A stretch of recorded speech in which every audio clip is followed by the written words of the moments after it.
you all for coming out tonight.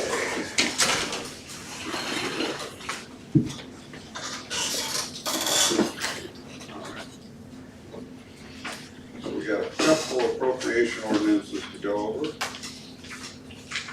Appropriation ordinance number 1235 and 1236. We'll do them one at a time.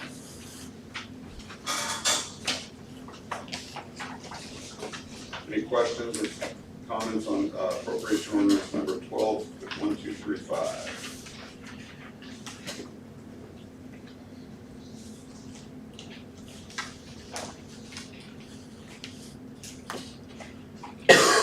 G.W. Van Keppel Company, $15,000.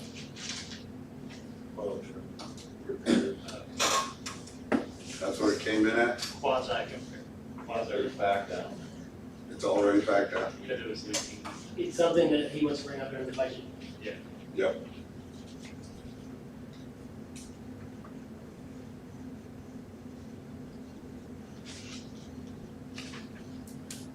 Vance Brothers, $20,000. Throw it away. Oh, highway over.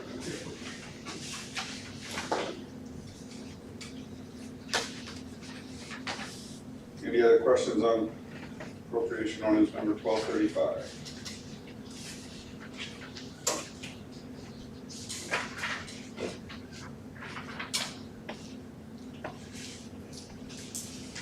Any motion to approve?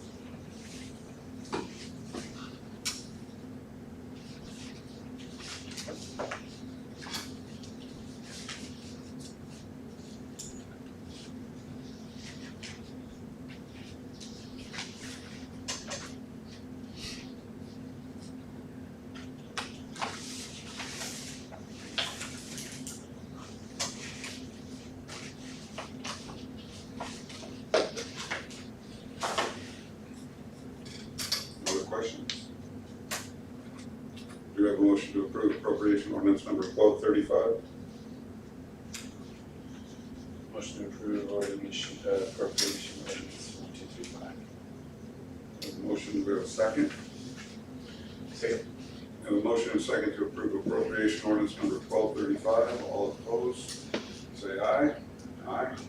All opposed. All in favor, say aye. All opposed? All opposed, same side, sorry about that. All right. Appropriation ordinance number 1236.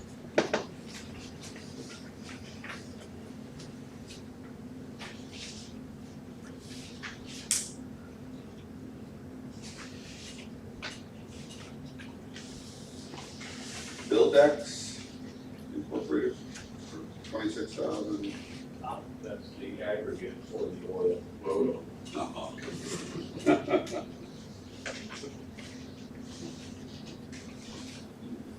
Should have known I had something.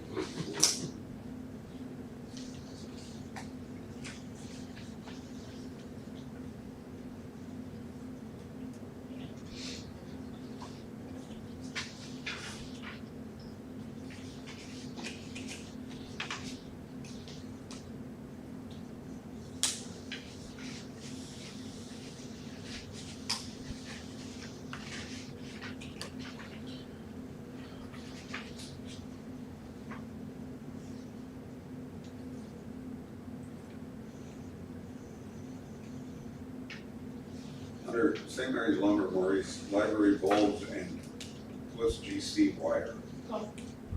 Golf course. What they have to do up there?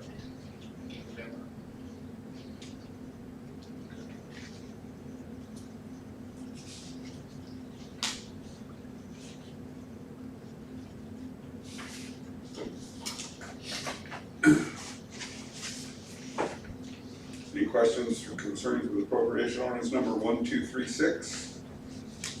None.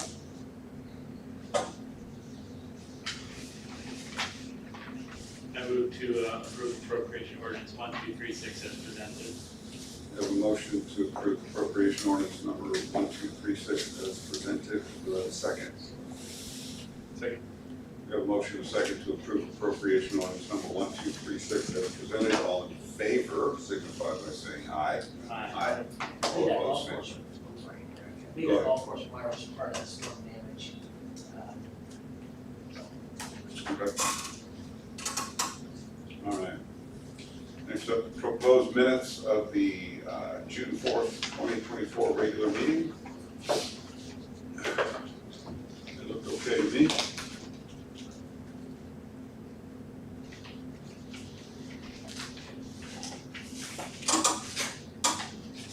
Anybody have any questions or concerns with the minutes? Minutes stand approved as presented. All right, agenda items to be added. I would like to, Maurice, I want to add the, under K, the armory rental, specifically the parking lot across the street.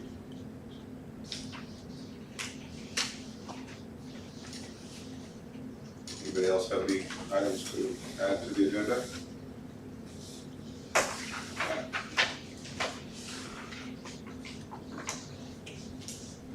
All right, so the first item is the recreation improvements work session. I didn't ask Dave to stay. Usually the mayor gives an update of what happened and no action was taken. So we had a work session at 6 p.m. with Dave Perry, Perry Electric. He wanted to go over electrical improvements to the park. He presented us with a couple of options on different kinds of lighting. I think it was, consensus was that we really would like to, instead of just putting a Band-Aid or stitches on the problem, is look into getting all new lighting for the ball diamonds. We requested that he break it out into fields, field 1 being done as a standalone project and fields 2 and 3 being done as a standalone project. We also discussed lighting at the current tennis courts and volleyball courts. We discussed lighting options for the tennis courts / pickleball courts if those get approved and put in. We also talked about some electrical issues as far as vendor hookups during like the red, white, and blue festivities that we had over this last weekend. No action was taken, so if there's any discussion, if anybody has any questions, concerns, or any commissioners have any discussions they'd like to get out there, by all means. Otherwise, everything, he's going to come back to us with additional information. And we'll go through and see what sort of expenses that we've had on those lights over the last few years. I was asking them work session. The current lighting system is almost 35 years old, so it's high time that we do something to get it fixed, get it upgraded, updated. Any other questions, concerns, comments on that from the commissioners? All right, we'll move on to storm damage RFQs. So, couple meetings, well, last meeting, I guess we didn't have a meeting, but we tabled this until the commissioners had a chance to look over all of the RFQs that were presented to us. So, quite a bit in there. I guess I'll start with my thoughts. Is read a lot of good information. Well, I guess before you started, Dan, you wanted to do a little presentation? That's correct. Okay, why don't we do that first, and then we can, we'll go from there. But yeah, if you guys want to come get hooked up, set up. So, do you need audio? No, sir. Okay, so the HDMI cable's there. You maybe move your notebook over and they can put the laptop there. That would work. Cable should reach.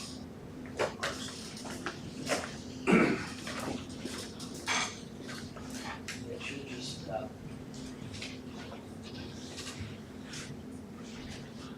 should just, mirror it. Plug in the HDMI. Yes, sir.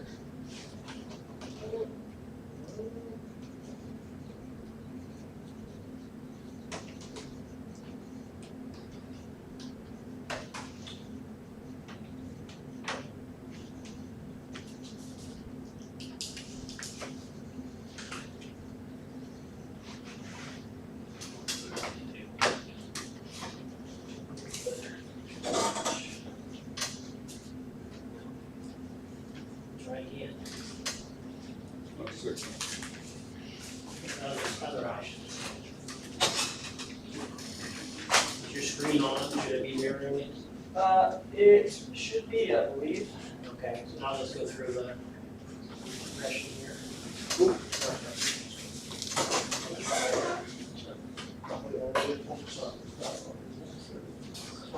No, there was something. That was it. That was it. That's a way, that's what you are. Sure is. Sorry about that, everybody. Why don't you introduce yourself, sir? Yes, Well, I got a second here. Yes, sir. So, While you're plugging that in. so my name's Adam Eskew. I'm actually Dan Riccomini's business partner over at American Commercial Roofing. Full disclosure, I always like to open this, I'm actually the Atlanta partners. If you've ever heard of me, I'm not from St. Mary's originally. I was actually brought into the American Commercial Roofing family as a consultant. I actually came out here, I was part of a $12 million roofing company in the metro Atlanta area, and I was consulting some of the larger storm restoration companies in the country, like Cornerstone Construction, Indy Roof Company, and TC Backer and others. So there was a core alignment at American Commercial Roofing. I really like the small town culture here in St. Mary's. I was born in a bit of a small town myself until it blew up down there in Georgia. And so we teamed up together and have been growing American Commercial Roofing predominantly here in the home office in St. Mary's. So after the recent storms and everything, I was brought in. I've been here the whole summer helping the local community that's been impacted. And Dan told me what was going on here with city council and decisions that you guys are making. And what I specialize in particularly is storm damage restoration, whether it be residential, commercial, multifamily. It's a process. And Dan thought there'd be value in me explaining kind of what goes into something like this, because it's not as simple as call the insurance company, get a check, pick a contractor, especially when it's as complex as it is here. I had the benefit of actually running into the local adjuster here, Patrick Kelly, a few days ago. Just to give you an idea of how complex this is. He told me that he was actually given this file originally, started to look into it, did not know how he was supposed to tackle it, how he was supposed to get it into his schedule, or where he was really supposed to start.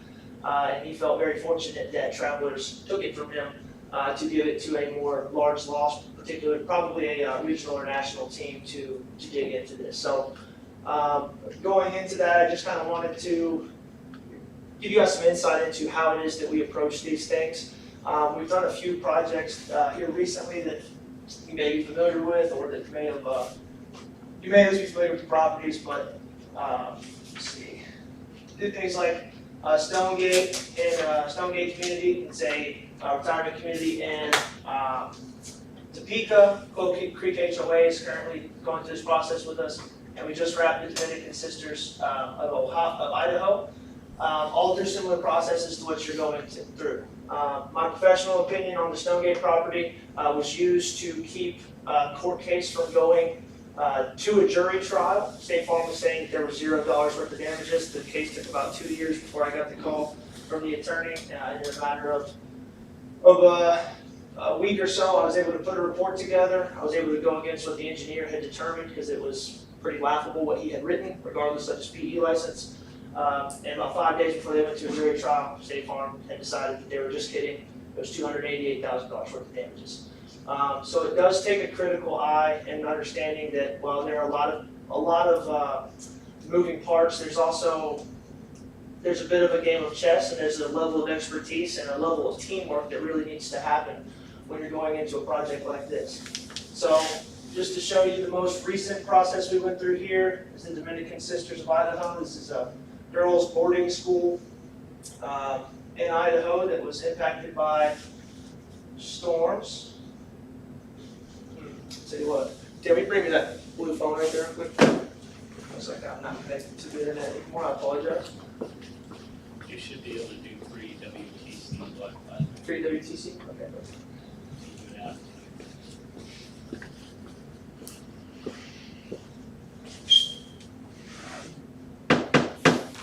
WTC free right here? Awesome.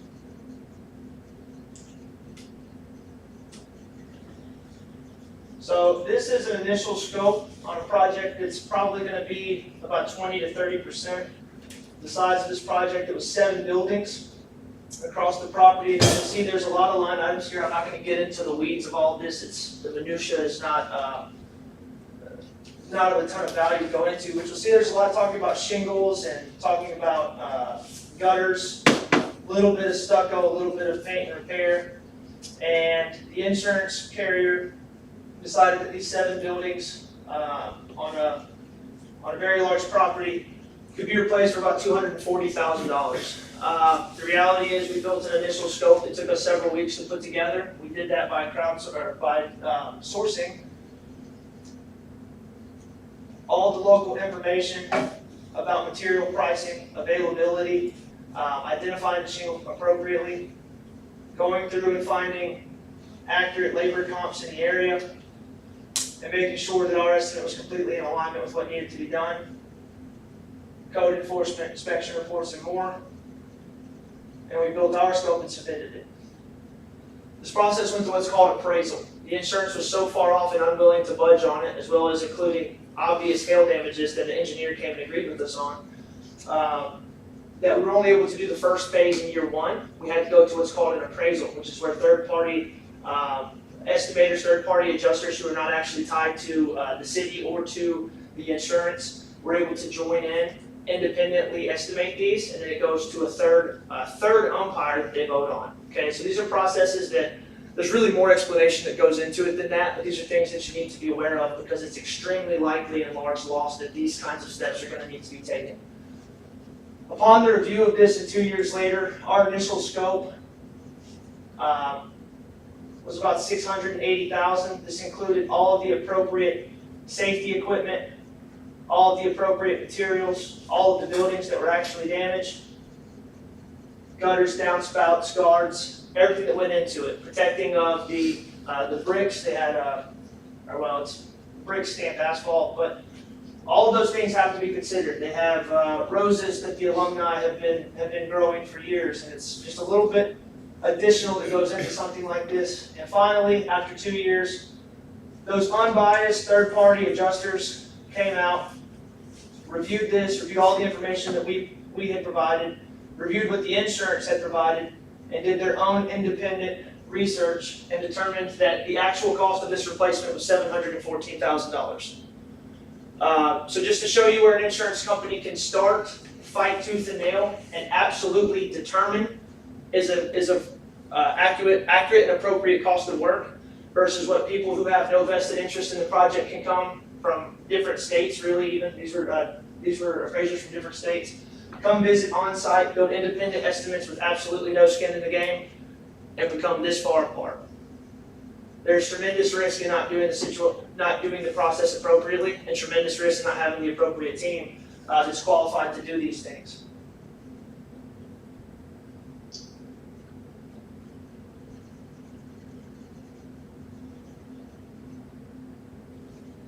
For the city of St. Paul, I'll show you what our thing is. These safety expectations as well are very important. When you're building a scope like this, insurance carriers need to understand that safety is a top priority. When you've got 36 locations, which is what I read on the list that we've been reviewing here, about 36 locations with multiple buildings on top, things will go wrong. When things go wrong with material, logistics, or production, to put it frank, it sucks. But when things go wrong with safety, those are phone calls you don't want to have. There have to be plans in place to prevent it, and there have to be plans in place to take care of situations if they do arise. And so these are things that need to be brought to the insurance company's attention, need to be accounted for during your production, need to be accounted for to keep the workers of the company as well as your community safe. This is something that your contractor needs to be extremely qualified in doing. These are just different examples of very 60-page safety reports for single buildings. We're talking about dozens of buildings in this instance. Finally, we do a policy review. Policy reviews are important because policies are what tell you what should or should not be covered. You go into an insurance adjuster meeting and start to identify all these damages and build out scopes and tell adjusters and insurances what should happen before you fully understand what you are or are not entitled to, is not necessarily a place that you want to be. So we always like to do a policy review. We do have the policy and make sure that the appropriately licensed professionals, because contractors are not public adjusters and should not be operating as public adjusters. So we get this policy to the appropriately licensed professionals so that they can make a roadmap and set the appropriate expectation for you throughout the process. Because this will be something that you will need to continually revisit regularly as these different scopes, approvals, and what are called supplements come through. I want to show you, we actually have each building or each location and all of the buildings documented. We have thousands of photos of each with preliminary scopes. Now these scopes were done without any destructive testing. I understand that a lot of these properties are over 100 years old. This means that likely there are going to be things that are out of code. You may encounter asbestos, lead paint. These abatement processes are extremely costly. Depending on how you present them as part of your scope, that cost could be the insurances or that cost could be yours.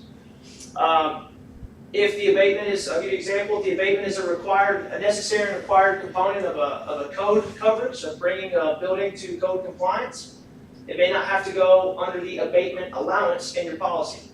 If it does, that abatement allowance may have a cap, meaning there could be a tremendous out-of-pocket expense to get rid of a biohazardous material on your property. These are things that you need to know before you get started and start to work in that, because it is a state-regulated process, and they do not play, there's significant fines involved in not handling that appropriately, not to mention people's health and lives at risk. So, when we build our scopes, they're going to be extremely thorough, and again, this is no destructive testing, this is nothing inside your walls or inside your roof systems, but we have built out preliminary estimates very similarly to how an insurance carrier would do it. When your scopes include this many trades, general demolition, doors, electrical, metal structures, roofing, soffit fascia, windows, etc., we would always recommend that you use an appropriately licensed general contractor. Everybody knows a guy who knows a guy who knows a guy. That's fair to say. But at the end of the day, a general contractor is not just there to have a license and to say that, hey, we can do everything. They're actually there to shield you from liability. That contractor is saying that they're going to put their name on each person that steps foot onto a property, whether that be from a safety standpoint, an insurance standpoint, or an overall quality standpoint. And in a project like this is just one location of 36. There's a tremendous amount of liability, a tremendous amount of danger, and a tremendous amount of financial responsibility involved just in this single scope alone. It's a larger project than most any one individual will ever do in their life. With each of our reports, we also document the damages thoroughly and explain what you're looking at and quantify the damages to make this as easy as possible and to build a case what we call litigation ready. Unfortunately, when you're looking at a large loss situation, the reality is, and I completely understand, it's very unlikely to get approved in its entirety up front. I don't think anybody in business would think that anybody would just let go of a multi-6, multi-7-figure check without a tremendous due diligence process. So it doesn't mean that you have to go to litigation, but you need to have everything ready so that at the end of the day, when any party at any step in this phase is reviewing the file, they know that your ducks are in a row, they know that you're taking the right steps to validate your argument, and that your due diligence matches or exceeds theirs. All right, so that's a critical component of making sure that this process goes as smoothly as possible. I do know that without destructive testing or anything else, and obviously we've had limited time to get all this together, we do have all 36 properties completely documented and estimated on a preliminary basis. We do still need to do a little bit of quality control stuff, attach the appropriate code documents, and update some of the pricing, but I think currently we're about 1.9 million in identified damages. We did have a team of, was it 4 or 5 guys there? To locate all of these, so we will continue to dig into that and make sure everything's completely accurate, but this is not small potatoes, okay? This is a large project by any standard. Additionally, one other thing is, a couple of my team leads also uncovered that the most recent code adoption we can find for St. Mary's is in a printed document, I believe, from a 1991 code adoption.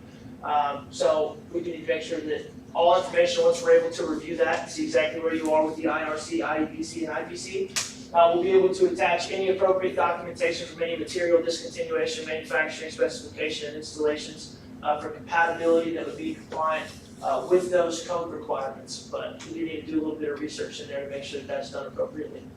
But at the end of the day though, I think Dan just wanted me to come here and give you guys a quick few minutes, and that's really about all I've got for you there. And show you just a little bit about what this project really entails. There's an entire process that will take several months, potentially a year to 2 years, just getting this to a position to where you realistically should be considering starting construction. If there's any questions that you have about that process, any questions you have about sequence, about what is likely to occur or to prepare for, I'm happy to answer those as well. Thank you. Anybody have any questions for him? Not necessarily for him, did the insurance adjuster ever give us a number of, they give us their estimate? We haven't had that meeting. Yes, I think that part of my understanding, and a little new here, but part of my understanding was that there may be a selection process. I do always recommend, given how thorough it is, that you have a contractor do their reporting and meet the adjuster and go through that process with them. That's what we did with the Sisters, that's what we do with all of our properties, but that's what we did with the Sisters. There actually was an initial approval with the local adjuster there. Church Mutual actually took the approval from the local adjuster, did not allow him to go through with it, said it had to be reviewed by someone else. Flew someone else in from a large loss part of their company. He actually repealed half of the coverages and decided that they were not going to pay that, reduced what they were going to go to, and an engineer that they called actually came and agreed with us and reopened the coverage to the other damaged buildings. So it is best to be there to document all of those things, have a contractor document everything that the adjuster marks, all the conversations that have been had, discuss those codes and best practices there as it's happening, to hopefully get the scopes as close as possible at the initial meeting. Generally speaking, you only have 3 opportunities to get these things approved before it goes to engineers and then either the appraisal or litigation situation. Insurance carriers do not do, unlimited site visits, although it may say that they're entitled to do it, they will not agree to do those. So we do try to make the most of each opportunity we get to meet and get on the same page. Thank you, sir.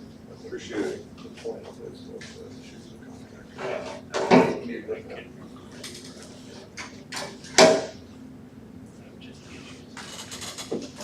I suspect it's less than 1 point. It'll be much less.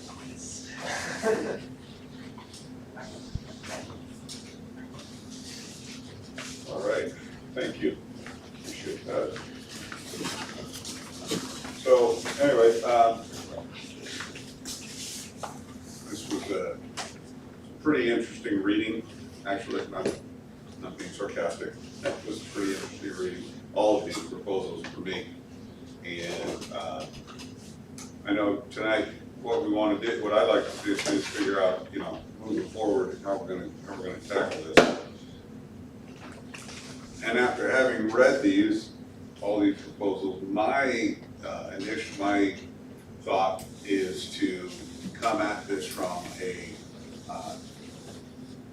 team effort and it is a very, very big project, I understand that. And I don't want to eliminate somebody just because. If they're qualified to do some or some of the work, I think they should be able to be involved in the project.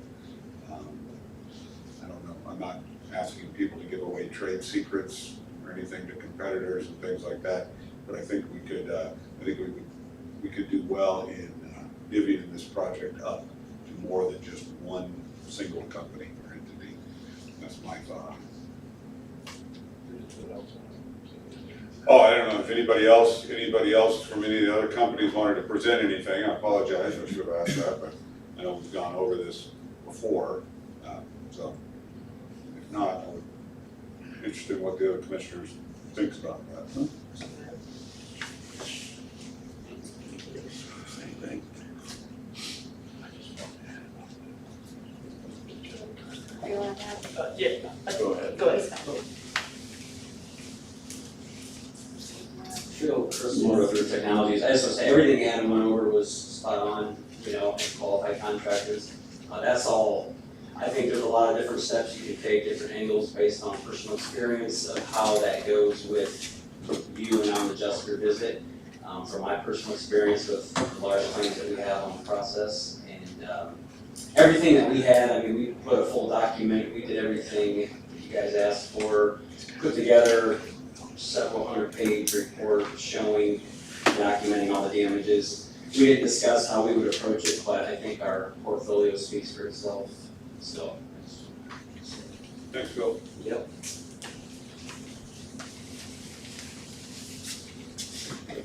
Yeah, come on back up.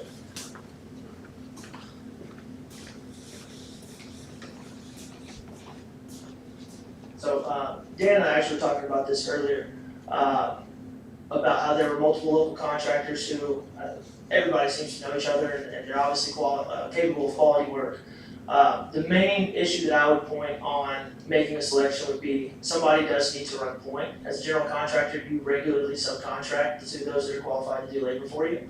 But to divvy up the insurance process is going to be difficult, convoluted, and most insurance carriers will not accept multiple contractors submitting bids, multiple contractors submitting opinions. They usually expect some written agreement from a representing party. So I don't think it's a bad idea at all to help include everybody in the community and rebuilding the community. But I do think it would be difficult to navigate that at the first step. As I said, it's a multi-step process. When it comes to the construction side, it's much easier to do that than it is to navigating the insurance carrier process. I guess that would be a question for the insurance carrier as well. Right out of the gate. What was the question? Is how, I mean, if we have multiple companies working on the project, how would they, I mean, if they say absolutely not, it's gotta be one contractor, they wanna use subcontractors, that's up to them, but, you know, we're only working with one. And if that's the way it is, then that's the way it is, but I still would like to see everybody that is interested in doing the project get get involved to it, and be involved and be able to do the portion. Yes, sir. Yeah, sorry, I feel like maybe I was unclear on that. So the insurance is gonna be perfectly fine with you utilizing multiple contractors to perform the work. That part is no problem whatsoever, 100% in agreement with you there. More so what I meant is, how do you take 36 locations, all outlined under one policy, and have independent arguments about what should be covered, different code requirements, the estimating process? That's the part where it gets in the weeds. So as far as divvying up the actual construction and labor side of it, that's very easily doable and is standard in all construction. Going to the insurance process and breaking out different branches of the claim for different contractors, different processes, is likely gonna be a difficult hurdle to overcome for any adjuster team, because this is already a complicated enough process without introducing multiple contractors with probably varying processes themselves, all on the same claim, all in the same file, all being reviewed by the same team at that level. Thank you. Anybody else have any thoughts on this?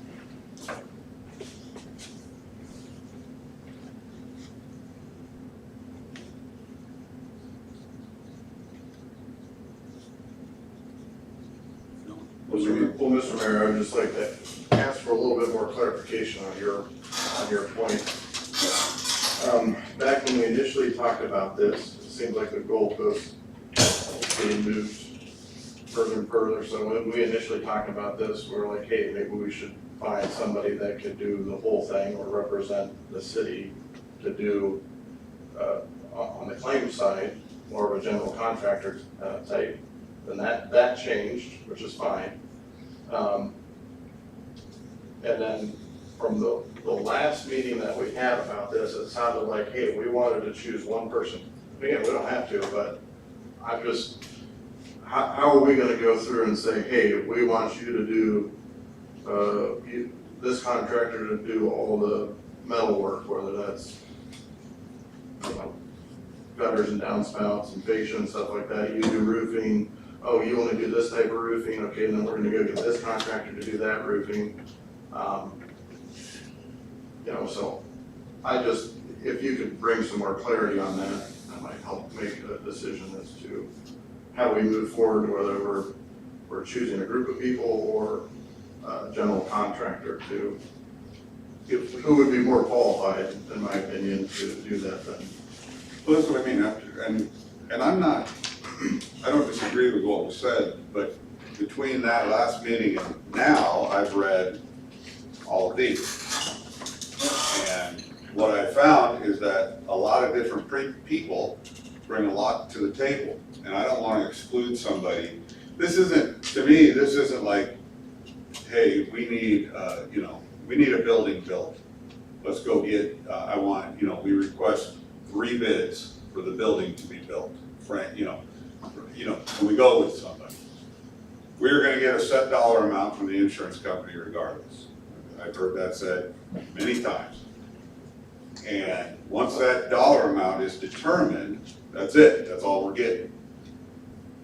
That's not that's what happened. factually inaccurate. The point, I think the whole point of bringing in someone with some expertise and dealing with these is that we can argue that what they're presenting as their numbers should be different. So that's why I think it seems like one person needs to be involved at the start with that negotiation to determine what the actual cost would be. That's what I think you do, isn't it? Yes, may I keep walking up here, I don't really, sorry. Just pull the chair.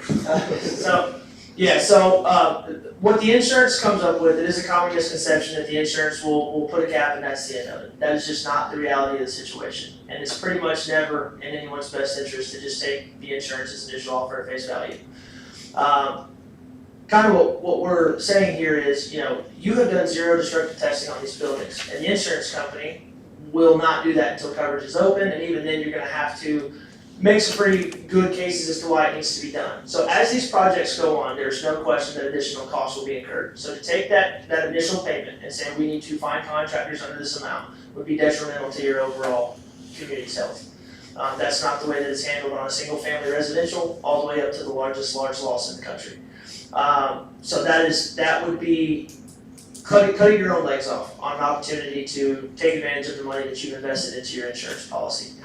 So what we do is actually go, and as part of that policy review, is to uncover those things that maybe are missed that the adjuster isn't allowing for, or that maybe there are steps that need to be taken to prove the coverage needs to be opened. Now, I think that the two things that we're discussing are completely separate. And I think if you wanted to put something like, hey, upon approval or upon awarding of the overall contract, everything's approved, your contractor that you pick says, hey, this number's good to go, we can get it done. I think we would be agreeable, and probably the other contractors would be agreeable to making a contingent note in that agreement before the process starts, that 20 to 30% of the work be given to the competitors who are here local, who are also interested in building back the community. I think that's a healthier way to do that, just in my opinion, because somebody does need to go to the insurance. There needs to be a long, healthy conversation about exactly what needs to be done. There's probably gonna be some back and forth. And you may need to go to that appraisal process is exactly for what you're talking about. When the insurance says this is all we'll give you and they're just dead wrong, you may need to go through those. So, if I'm understanding you right, all right, let's say hypothetically we go, you guys are the lead on this, okay? Okay. We have 5 contractors that wanna get in on this, 20% each across the board. I don't know about 20% each across the board, because I don't know their qualifications or what they stack up against, but you could say at least 20 to 30% of the overall scope is given there. So Okay. when you say 20% against 5 contractors, I don't even know who's in that, right? So there's gonna be roofing, there's gonna be siding, there's gonna be electrical, so I can't promise that 20% shakes out that way. But I would say whoever does take the lead is gonna have the most invested. I mean, there's gonna be months to years of work put into this, and I think you guys really need to brace for that. I don't know that that's really what you're thinking, but that's a realistic scope for a project like this. I've done it many times. So somebody's gonna put, just to give you some clarity, in preparation for this meeting, we put in hundreds of man hours, and I think, the hard cost was around $10,000. And that was just getting this stuff appropriately scoped and researched. So this is not a small task, and I don't necessarily think that it should be hey, everybody equal up everything, because there won't be equal effort put into it. But I do think it is appropriate to say, hey, this is each one of these contractors' communities, and they each should get a piece of this build back because they live here, they pay taxes here, and they are qualified. So what percentage you determine is up to you. I was just giving kind of an idea of a structure that could work. But I would say if you were to take 20 or 30% as kind of a thought that I think would be safe, and say, hey, look, we've got some roofers here, up to 30% of this total scope needs to go to these other 4 or 5 contractors. We need to figure out where they fit in, have those conversations, have those budgets, and then give them the option within that budget to opt into it and perform the work. I think that would be reasonable and equitable for everybody. Could I ask a question? Yeah, go ahead. Have you done things like that before? No, this is the first time I've ever even had it proposed to me, but I'm not opposed to it. I mean, it does make good sense. But it sounds like someone would be hired to be the, whatever the word is. It's general contractor, so that's, we're already a general contractor, And so we we. would just be asking you to guarantee that you would subcontract. Correct, a so- certain percentage of the work. Exactly, so a project this big is gonna take weeks and weeks and months to do. So if you were to say, hey, listen, we've got 5 contractors, the total scope ends up at being 2.5 million, right? You take 20% of that, and you say at least, $700,000 of this project needs to be awarded to local contractors who are also in this RFQ. I think that's reasonable. Those contractors would essentially be at home waiting for the work to find them, which I think is a tremendous value to them. And then the person that you choose to take lead would take the months to years road to getting the rest of it done. And then they would have the obvious benefit of doing the lion's share of the work. But I think it's to try to break this thing apart. I mean, just small pieces of this could be a big chew for the wrong team. Not to say that anybody's wrong in their construction ability, but this is a very long, lengthy insurance process, and there's not a lot of contractors who have gone through it to the level that you guys are gonna need it done. So I think that needs to be kind of the priority number 1. You have to get through that process first before you can start breaking up the construction side of it. I mean, it's just that simple. Otherwise, you're gonna end up having a very significant financial strain trying to get this project done, and that's the last place you wanna be. Why would we have a difficult financial strain? If the insurance process is not handled appropriately, then Oh, as far as that, yeah, okay, I see Yeah. what you're saying. All right, thank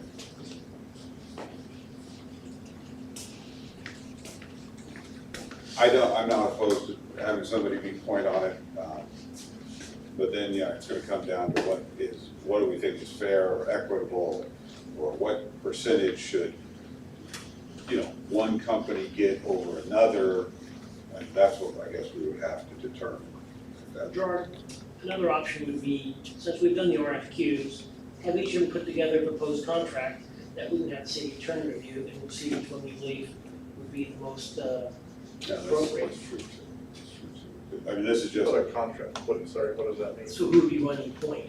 We get input from our city attorney, and we go through the terms and see if there are any terms that, if we turn in a $2 million claim, I believe our premiums might increase. But if we do want to repair our buildings, Well, but that has to do with, what we need to figure out is who is the most capable I'm not of disagreeing. arguing, but if premiums increase, we still need to be compensated, Correct. covered for what the damage is. That's the person that we need. And so it seems to me that what we're looking for right now in terms of qualifications is demonstrate that you are capable of negotiating with an insurance company on a big project like this and can guarantee that we're gonna get the best coverage possible under our policy. And then if we could negotiate with whoever that person is to guarantee X% of the work is shared. And that's what it sounded like to me. Step number 1 is the most important step, which is make sure we get the coverage that we need to get to deal with it. Yes, and I would like to follow up on that comment too. So I mean, in the RFQ, it actually says in here, the ability to assist the city in evaluation of damages, exhibit the ability and capacity to perform all restorations, assist the city in discussions and assessment of damages when meeting with the insurance adjuster. So I don't know why we would go through another step of collecting all that stuff when it should have been already submitted. Now, I'd love to hear from the other contractors, explain and exhibit how they can, deal with the insurance adjusters. I'd be more than happy if any of them come up and explain their their experience with that, and especially something of this scale. But I think to go to another step of having each person, and then some of them haven't even showed up to this meeting. But I would say for the ones that are here, give them the opportunity to explain that. And I don't see the need to go through yet another process to write up another contract when it already states in here in the RFQ. Okay, hold on. Okay, so it looks like present, Roof Technologies, right, is here? Midwest Coating is here? McGee is here? And then American Commercial Roofing is here. So, kind of along the lines of what Chuck just said, do all four of you, and this is just for my personal, do all four of you believe that you can assist the city in discussions and assessment of damages when meeting with the insurance adjuster? Yes or no? Yes. Okay. Can all four of you inspect and provide detailed reports of damages sustained on each of the properties? Yes.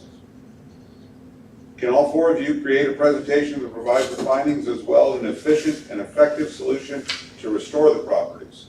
Yes. And then it says here, the contractor's proposal may include, not necessarily requirement, a fee assessment, assistant or no charge. No requirements to be designated contractor for the repair work and allow an RFP to be released. A requirement that if approved for the assistance, no RFP is released, and that the contractor be the designated contractor for the repair work. So, thank you, Chuck. So we've got, I agree with you, I think the two. So you didn't gather that by reading that material? No, that's why I asked the question. I gathered it, but I wanted to get it on the public record. So these two companies, BHS and Rodney Acre Construction, I agree with you, Chuck. They're not here. They haven't taken the time. So of the four companies that are here, that was the point I was making. And I don't know this stuff, guys. I'm not going to sit here and claim to know how to work with insurance adjusters, how to work. I mean, I've had my own challenges with my own insurance company on my private residence. I'm not going to claim that I know all the ins and outs of it, but it looks like we have four companies that all seem to be qualified to do the work. So if we just want to decide as a group, we want to decide, okay, we're going with this company, and then, then they've got to hire the other companies as subcontractors, that's fine. So if the majority wants, that's fine by me. But I would like to see it, I'd like to make sure that if we do go down that road, that path, then we do divvy this work up to where guys are, they're gonna be putting in a lot of effort, they should get a pretty good sized piece of the pie. Now, granted, if we need someone to take the lead, am I opposed to them getting the biggest piece of the pie? No, not necessarily, but I'd like to see what that is. But that's kind of what I think. If anybody else wants to just go down to just one company, that's fine by me, if that's what the majority wants. Sure. Can I say one more thing? Yeah, all right, and then, sir, I'm sorry, I didn't mean to cut you off. Or add a majority, go. Yeah, well, I just wanted to. Go ahead, Adam. One, I would just recommend, that the position one contractor that handles it be a general contractor, right? I would recommend that fervently. And second, just to say what you said about the premium increase, just a common misconception is that the total of your claim after an act of God will jack your rates up. When it is an act of God, there are protections in place that cap how much your rates can be increased year over year. It's actually based on your total zip code, not your personal claim. So with the storms that have come through this year, you can pretty much plan that whether you get your work done or not, you're gonna be at the maximum percentage of an increase this year. So I just wanna make sure that how that's handled at the insurance level, it's not the same as like a fire or a busted pipe or, somebody was forgetful and left the frying pan on the stove. You are protected, but you are gonna be at that maximum this year. But if we're in the process of bidding the insurance, like we do every 3 years, and if the carrier ceases claim, they're not bound by it. Right, they're not bound by it, So but I that just, would then, could this, but I get your point. Okay. Okay, great. Matt, you got this for a second, I'll be right back. I just wanted to say one thing, so per Chuck's question, 4 weeks ago, you guys asked for those detailed reports, so if you guys all read those, you can clearly see we went and did exactly what you guys asked for from the very beginning, documenting all the roofs, giving an explanation, and then giving a portfolio of our past and what we currently have in our workflow. And so, Chuck, to answer your question, all that was in those reports from 4 weeks ago, you know. And so as far as the clarification, I mean, Adam's a great speaker, I can't compete with him, but everything we put in that portfolio that we have, what we currently have is, we have the Loveland City Hall in Colorado that we're doing exact similar situation to this. So we're more than qualified, any other paperwork or GC license you guys need, I mean, we're more than happy to submit that also, so. But Chuck, just to answer your question, you guys asked for that 4 weeks ago, and I think only a few of us actually went out and documented every building, wrote a report, which is what specifically you guys requested, so. And I'm not sure if anybody else that did that. I saw that, there was, I think you and HCR were the only two that did that. One of the questions in here though is, you know, summarizing your relevant experience, I mean, so has there been any, and that's what I didn't gather from some of these, is like, what was the experience with dealing with insurance companies? A lot of people gave us references to jobs that they did, but they didn't specify whether that was actually insurance related or just retail. And that's what I did not gather from several of the contractors in here. So if you could point us to one of those in here, that would be great. Who, me? Yeah. 'Cause that was, yeah. Thanks, Phil. Come on up. All right. Hi, I'm Mike Robinson with Midwest Coding, and I'll tell you that, I respect the approach that was given to you with the highly detailed reports and all that type of thing. And I'll tell you that we deal with insurance companies all the time. We deal with adjusters all the time. We deal with claims over $500,000 on a regular basis with a lot of the school districts in the area. We're going through those right now, and we're going to clean up cases on from the sandstorms.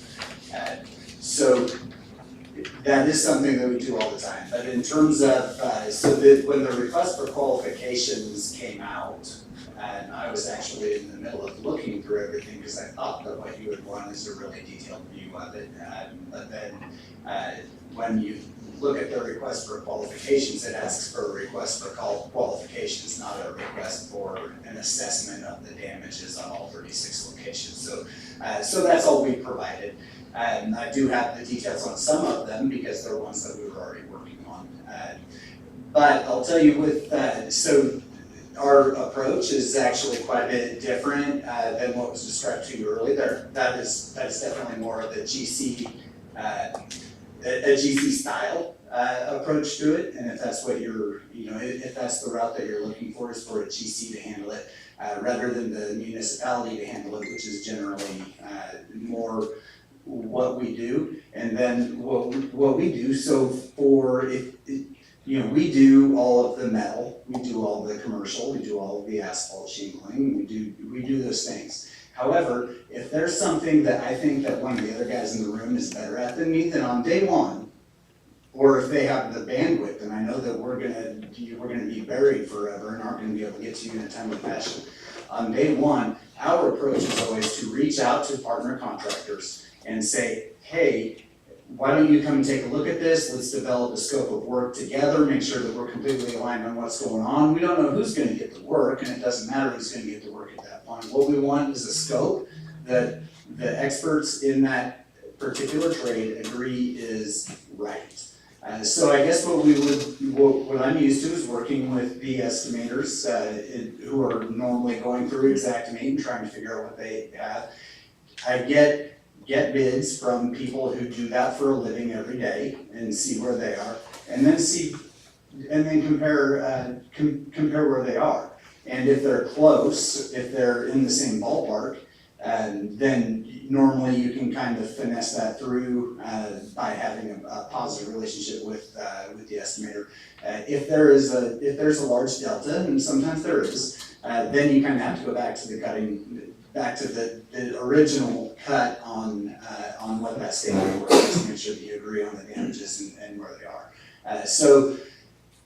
Thousands of pictures and non-destructive testing, I mean, so, yeah, I mean, we can do drone scans, we can do that type of thing that'll provide that stuff. Thousands of pages of reports, sounds like a lot more stuff that I don't have the time to create if it's not going to get the city where they need to be. So I would say that really the difference in approach, what we would provide would probably be something that would move more quickly, probably have a lot less of the administrative side of it, and more working directly with the estimators and make sure that we get to something that will resolve as quickly as possible with the city, to make sure that you get whole. So it's just a different approach, and I definitely respect the other approach, and in those $100 million claims, I fully understand that there's definitely going to be engineers and lawyers and everybody involved from the beginning. At this phase, I think there's an awful lot of your stuff, if not all of your stuff, that probably doesn't need a PE stamp to be able to determine what that scope of work is and what the damage is. So that's kind of what we bring to the table. Always happy to work with you guys, regardless of how any of this project goes. We'll participate at any part in any way that you want, and we'll keep being back every day for decades. Thanks, man. Well, quick question, Yeah. thank you for that. So one of the questions, or if you can help demonstrate, in the event that there is a disagreement with an estimate from the insurance company, Yes.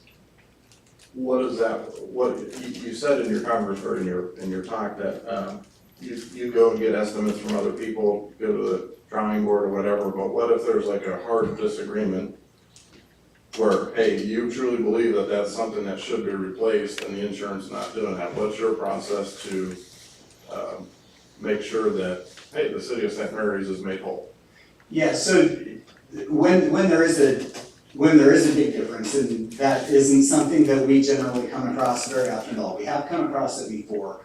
We did come across that with the school district here recently, where there was, I want to say there was like an $85,000 difference on a claim that was only like $500,000. So it was a pretty big difference percentage-wise right from the beginning. And what we were able to do is sit down and say, okay, where are your numbers coming from? What are you saying is the scope? What specifically are you saying is damaged? What specifically are you dealing with in quantities that you think are damaged? And go back to the estimator, compare it to what we have in our own statement of work, our own estimates, or partner contractor that we've worked with to come up with that. And sit down, apples to apples, and say, this is how many linear feet of coping cap we think needs replaced. These are the dimensions of that coping cap. This is the gauge of that coping cap. This is the market rate in the local economy for that coping cap. So where is our difference? And you start busting it down line by line with them to try to find out where is that difference. So in that case, the difference was that they were using the square footage of the actual footprint rather than the square footage of the roofing required for the project, which was a difference of about 25% by the time you factor in roof pitch and parapet walls. And so we were able to find that together and resolve it. Now, if you keep running into problems and you can't come to an agreement, then at least that way you find out where is the disagreement, so you know what it is that you're having your disagreement about. And at that point, that's where you're gonna need the engineers to come in and decide, exactly what quantities, what specifications, what do you have to get up to code. If you're arguing about whether something needs done or not, then you cite the code and try to figure out exactly what you're trying to meet. and getting on the same page doesn't usually take, I've never run into a case where it's taken a really excessive amount of outside help to try to figure out why you're not on the same page. Did they up the coverage amount? Yeah, so it's still open, but yes, they have adjusted to the exact same numbers that we submitted initially, and that's what they're figuring out. Thank you. Yes, And Mr. Mayor, I just want to add something. yes, go The ahead. two companies that aren't here, there could be some confusion about if we were to have it on the agenda tonight, because the previous meeting was canceled, then there's talk of a special meeting, and they may have been uncertain if it was tonight. I don't think they made it to either meeting. Well, I'm just letting you know that when we contacted them, they may have got the impression that we would continue contacting them. Yeah, I understand that. Yes. Yeah, I just wanted to add some clarity, and I know I go over a lot of stuff pretty quickly. I've been doing this for 15 years almost now, since 2012, so I know that sometimes I just kind of throw a lot of stuff out there. So I just want to take a moment and just say that, meeting with the other contractors to find the best person for the job and then awarding that job with them based on the cost is in practice general contracting. That is what it is, so we do that. And additionally, as I showed in the original presentation, before we ever approach the insurance, we already provide material comps, labor comps. We get that together proactively. So it's not that we don't do that, we just do it before we start to have disagreements so that it's already ready and we attach it to the appropriate codes in case there is a disagreement. When engineers get involved, it's very rarely because ACR calls an engineer. It's almost exclusively because either something has come in for code enforcement or the insurance in an attempt to deny the property or the project or a portion of it has deployed an engineer. Most engineering firms employed by insurance companies are employed exclusively by insurance companies. It's something that you can Google. They're not very well reviewed with the insurance customer base because you could not hire them yourself to go in and assess the property independently. So when I say an engineer gets involved, that's not that we're calling engineers, it's that insurance companies often call engineers. And so what we have to do is have our argument put together so that if a PE does come out, we have an ironclad case that makes it stay a quick process. And a good point of that is when I mentioned the Dominican Sisters, we got the first phase of their project done within a year of the storm. We got it approved, we got the first 4 buildings completely ironed out, we got that entire project finished. The other year was when the insurance did disagree. So like he said, sometimes insurance just won't agree after you've provided all the documentation, and we wholeheartedly agree. That's exactly what happened in that project. So we absolutely will do the undisputed projects as quickly as possible to bring the town home. But in the event that those things don't happen, the last thing you want to be doing is stopping halfway through the project to get information you could have had proactively. Thank you. Adam, quick question. You mentioned, in your presentation that the cities adopted the code, 19, what was it? I think it's 1991 if I remember correctly. So my question is, would it be in the city's interest to adopt the latest code to ensure that we're getting the best thing possible? I don't know the answer to that question. I certainly would. Our production manager, here locally lost his home in a fire a couple weeks ago. So I've been filling in for his inspection supervisor duties while I've been here. And I've noticed a lot of just the homes, and obviously the buildings are older. And there's a lot of things that would not be considered up to code in other townships. And insurance carriers often say that because the code is not enforced here, regardless of the fact that the citizens of the town pay additional premiums for code coverage, because no one's coming to look for them, that they're not entitled to actually bringing their home up to the code that they pay to bring it to. We do notice issues with the ice and water shield not being required at the eaves here. We do run into a lot of rotted decking around the eaves of the building. So yeah, I think a vote to update the code requirements, one would suit a lot of your citizens who don't understand that they're paying for nothing right now because there's no enforcement in place, and two, it just would help you to build this back better because if you do have those coverages, the insurance will bring you up to your current code enforcement, which is relatively dated. Is that accurate, the code? Yeah, 91, UBC 93, NEC for like. What's the latest? Yeah, that's most we can find with research. 21 around, Yeah, I mean, the- Pico, Manhattan, Omega. Yeah, I think the next closest, oldest that we've run into out here, in the Topeka, Manhattan area is 2015, so, Sorry, yeah, that was a separate topic, but So, that's. all right, Maurice, so what do we need to do? I mean, what are the commissioners, what do you guys wanna do Well, moving I think- forward? Did you, I can. If you want, come on up, sir. My name's Frank McGee. I'm with McGee Roofing out of Clay Center, Kansas. My dad started the company in '77. I've been roofing for 32 years. These guys tell you the way it is. We've dealt with multi-million-dollar insurance companies, medical lodge nursing homes, Freddy's Frozen Custards, just to name a few. The Coffeyville nursing home, that was multi-billion dollars on that one. Got the insurance company to pay for it. Insurance companies, we don't spend years dealing with them. Usually we can get it taken care of quickly. It all depends, breakdown, we can provide whatever you need. In the company right now, just in the three main people, there's over 100 years of experience in all types of roofing, commercial, residential, siding, gutters, windows, doors. We did pretty much do everything. We are into solar now too. But you gotta expand to keep busy. Medical lodge nursing home, we were the only ones that allowed to do their properties. Because we actually showed the general contractor there what needed to be done on every one of the properties. So they just hire us directly. Freddy's Frozen Custards, we've helped roof them in. I don't know if you remember the Red Coach Inns and Days Inns, we've been doing a lot of those too.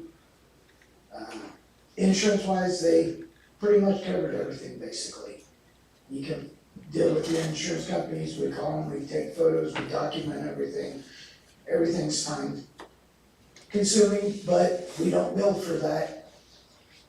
Just, he was saying earlier, it could be $10,000 worth of labor and stuff in there that they've got already. Well, that's not on our estimate, we do that for free. That's all thrown in there, we're not charging you guys to go into all the estimates, dealing with insurance companies, dealing with all that. If we do that, we just do the work. So not much more than I can say than what they already have, so, All right, appreciate it, thank you, sir. thank you.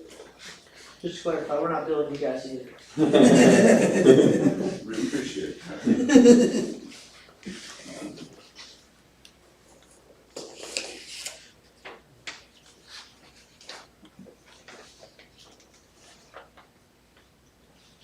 Any other questions? Maurice, what do you want from us tonight? if I can, Mr. Mayor, really quick, Yeah, sorry. yeah. I mean, I don't disagree with your proposal of if a specific company, whichever one it is, GC's the job, it's the general contractor and deals with the insurance company, having them use local businesses to do some of the work. I think that's not a bad proposition. And I think that'll help us get to the finish line faster because we've been pushing off the adjuster meeting. Yeah, they've canceled on us twice. So you asked for a request for qualifications, the purpose of which was to review and from there decide on one of them. So that's the process.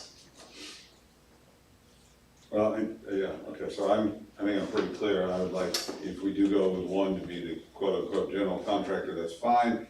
However, But do we need to all agree on that, or? yeah. I don't know how we all agree. We need a consensus.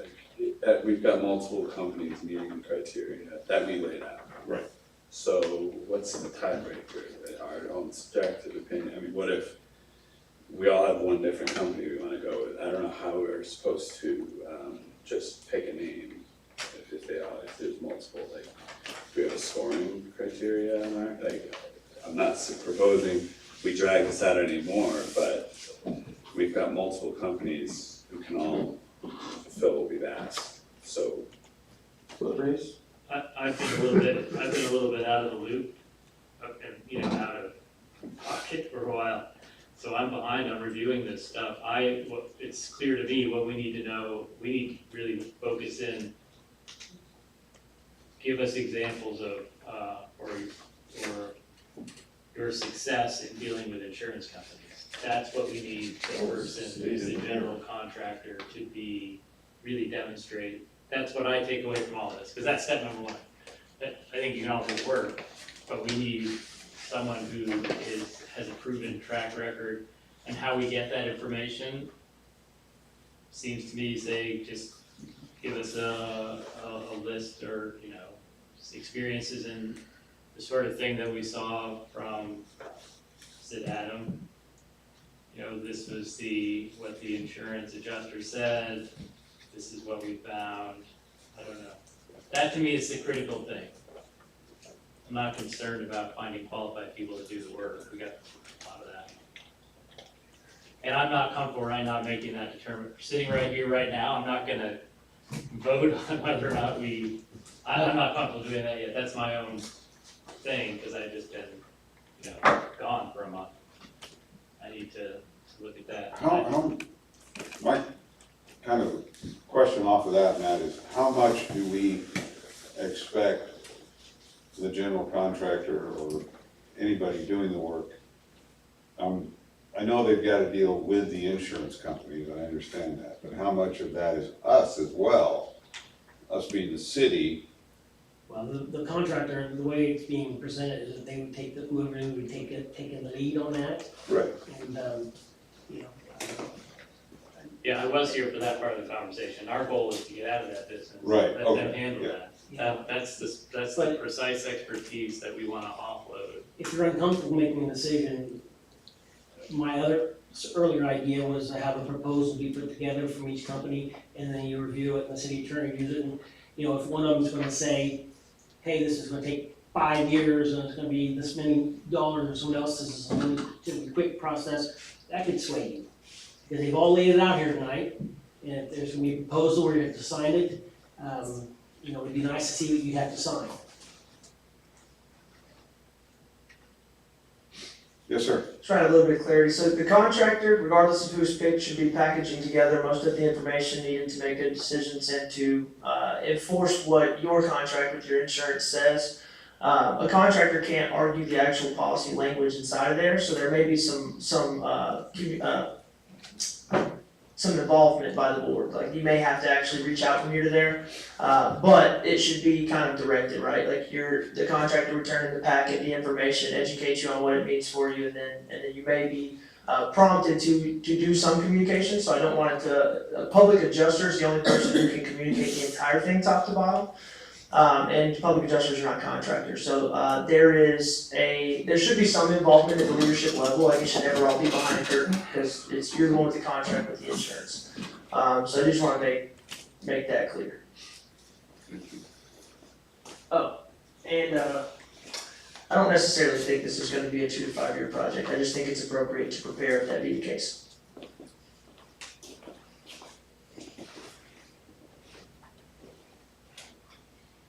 Well, I'll go back to what I said earlier. I think we have multiple companies that have shown, have shown that they are capable of doing the work.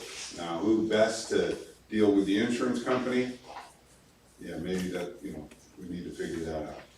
But I think, and I would like to see it, if we have multiple companies that are willing, multiple companies that are qualified, I'd like to see them get somewhat consistent, equal shares in getting this work done. So I know, Adam, you said, 20 to 30% of the work to a subcontractor, and then you went to 20% a couple times. So to me, that's not fair. That's not, in my opinion, that's my opinion, and I'm not saying I know at all, but I don't think that is a fair divvying up of the work. Based on what? Based on qualifications of the people that are gonna do the work. What about the qualifications of a GC that we pick? if that's the route, Does that, again, if the route is, no, hold on, Chuck, let me finish, I'm sorry. If the route that the majority of the commission wants to go on is to get a GC and then let that GC hire subcontractors and give them, give one company 10%, another company 10%, and a third company 10%, and then the general contracting company take 70% of the work. Obviously, the general contractor is gonna make the bulk of the money, okay? And if that's what the majority of the commission wants to do, then that's what we will do. However, I'm telling you, all I'm saying is what I think would be a fair and equitable way to go about this, and that is to, even if we have a general contractor, one company designated as a general contractor, that the other companies that I think could do a lot of the work, they get a fair crack at that, percentages of that work that would, more than 10%. So, I mean, that's gonna be an arbitrary number. And again, I mean, I don't disagree with what you're saying about, hey, helping people share, or have the general contractor share some of the work or ask local people to do that, that's not a problem. But now we're gonna stipulate a percentage of that based off of what?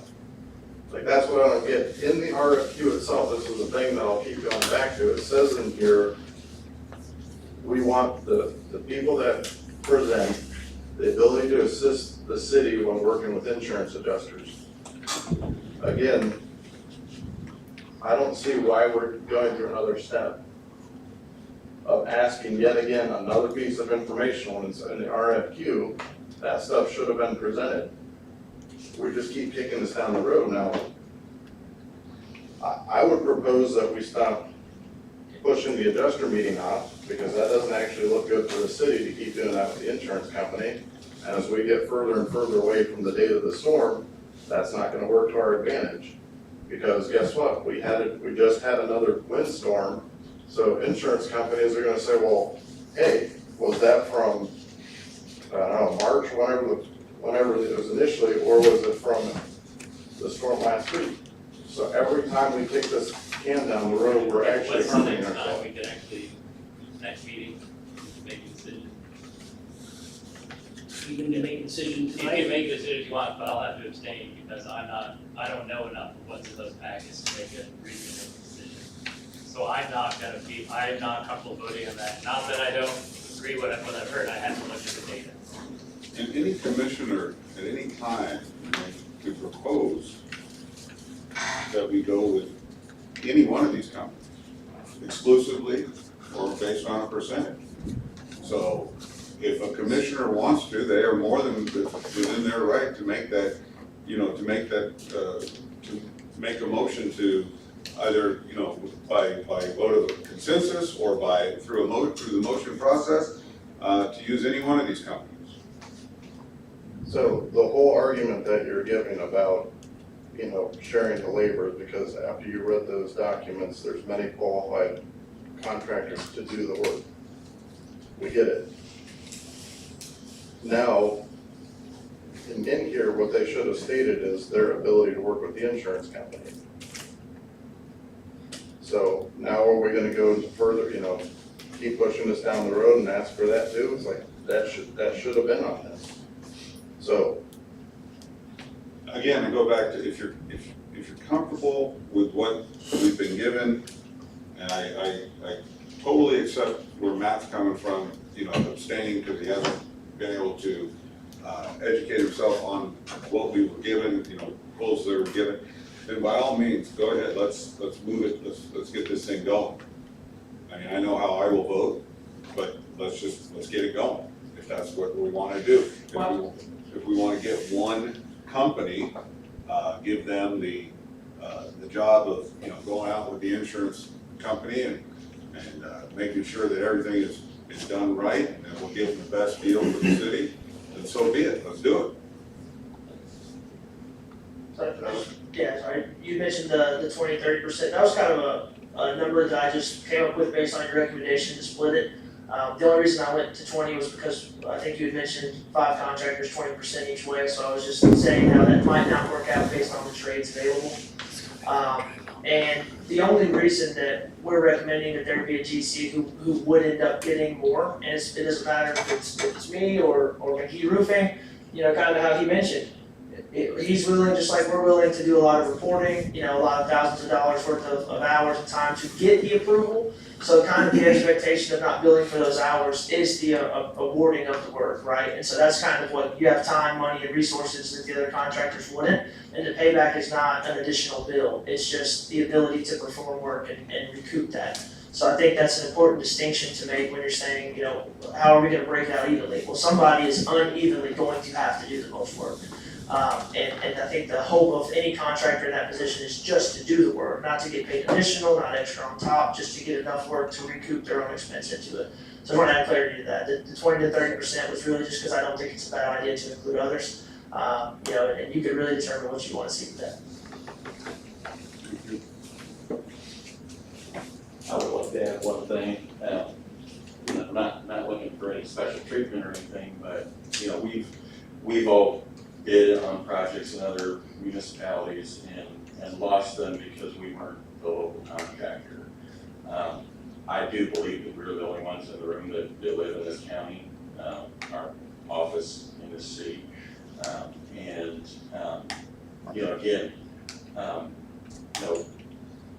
As a general contractor, we do sub out 100% of the work. So working with other qualified contractors here isn't a problem. Thank you.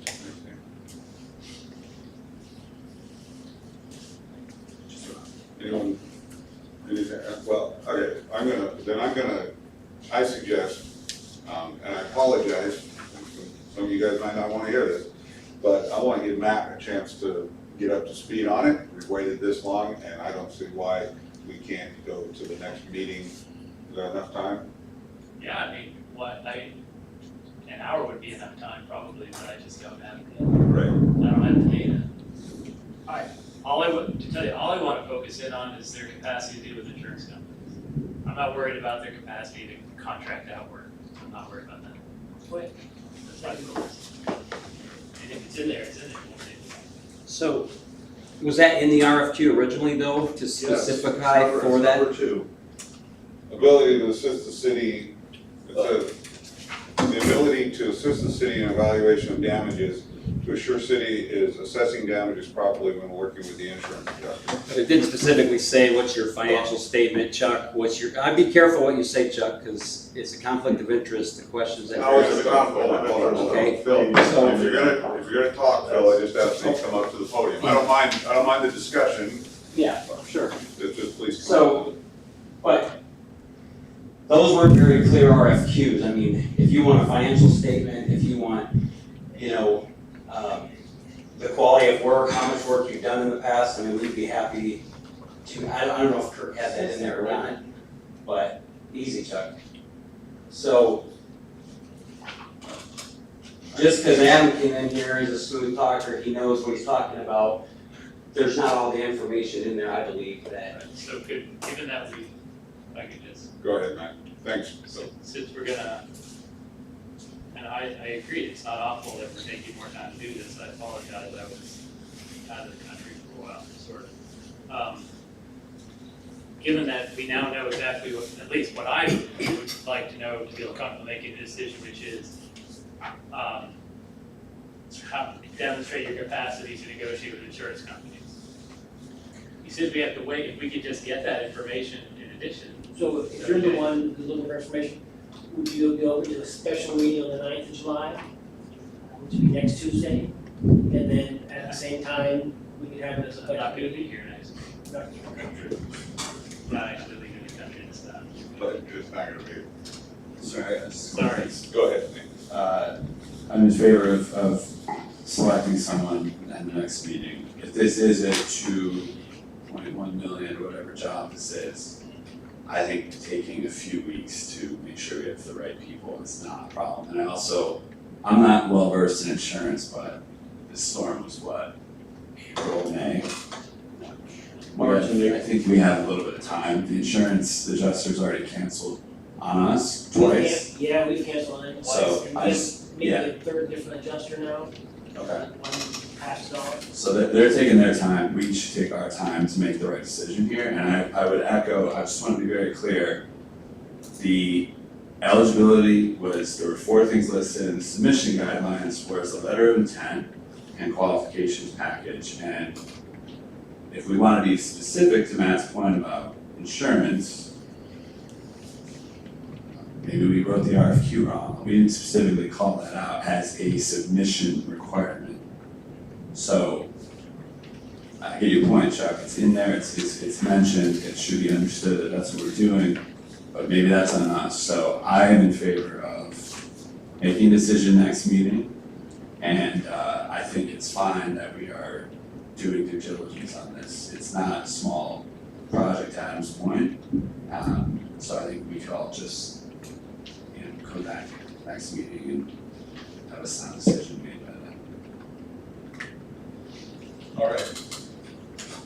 Anything else on that? Thank you, gentlemen. I apologize for the delay, but we want to make sure we do our due diligence. All right, Palmer Road Bridge. Well, I don't see anybody from the county here.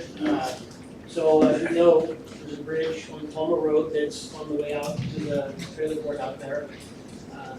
County says it's a shared responsibility, generally speaking, the city attorney believes it's a shared responsibility, but the city attorney says it's not an engineer, so he doesn't know if it needs replaced, but so he doesn't know what it needs replaced with. The county has a proposal, they are interested in taking action on it, but the last time we spoke about it, I seem to recall there was some skepticism or an inquiry about does it really need place. So, Commissioner Camp, I don't believe he's gonna make it back, he might, but I can't say for sure. And he's the one that had certain questions on it. I've got I myself, I remember years ago, not too long ago, but years ago, going on Highway 24 going into Bellevue, they replaced a couple bridges. They basically just stuck those concrete blocks in there, you know what I'm talking about, Bob? Precast. I don't know how expensive that is. I don't know if that's an option.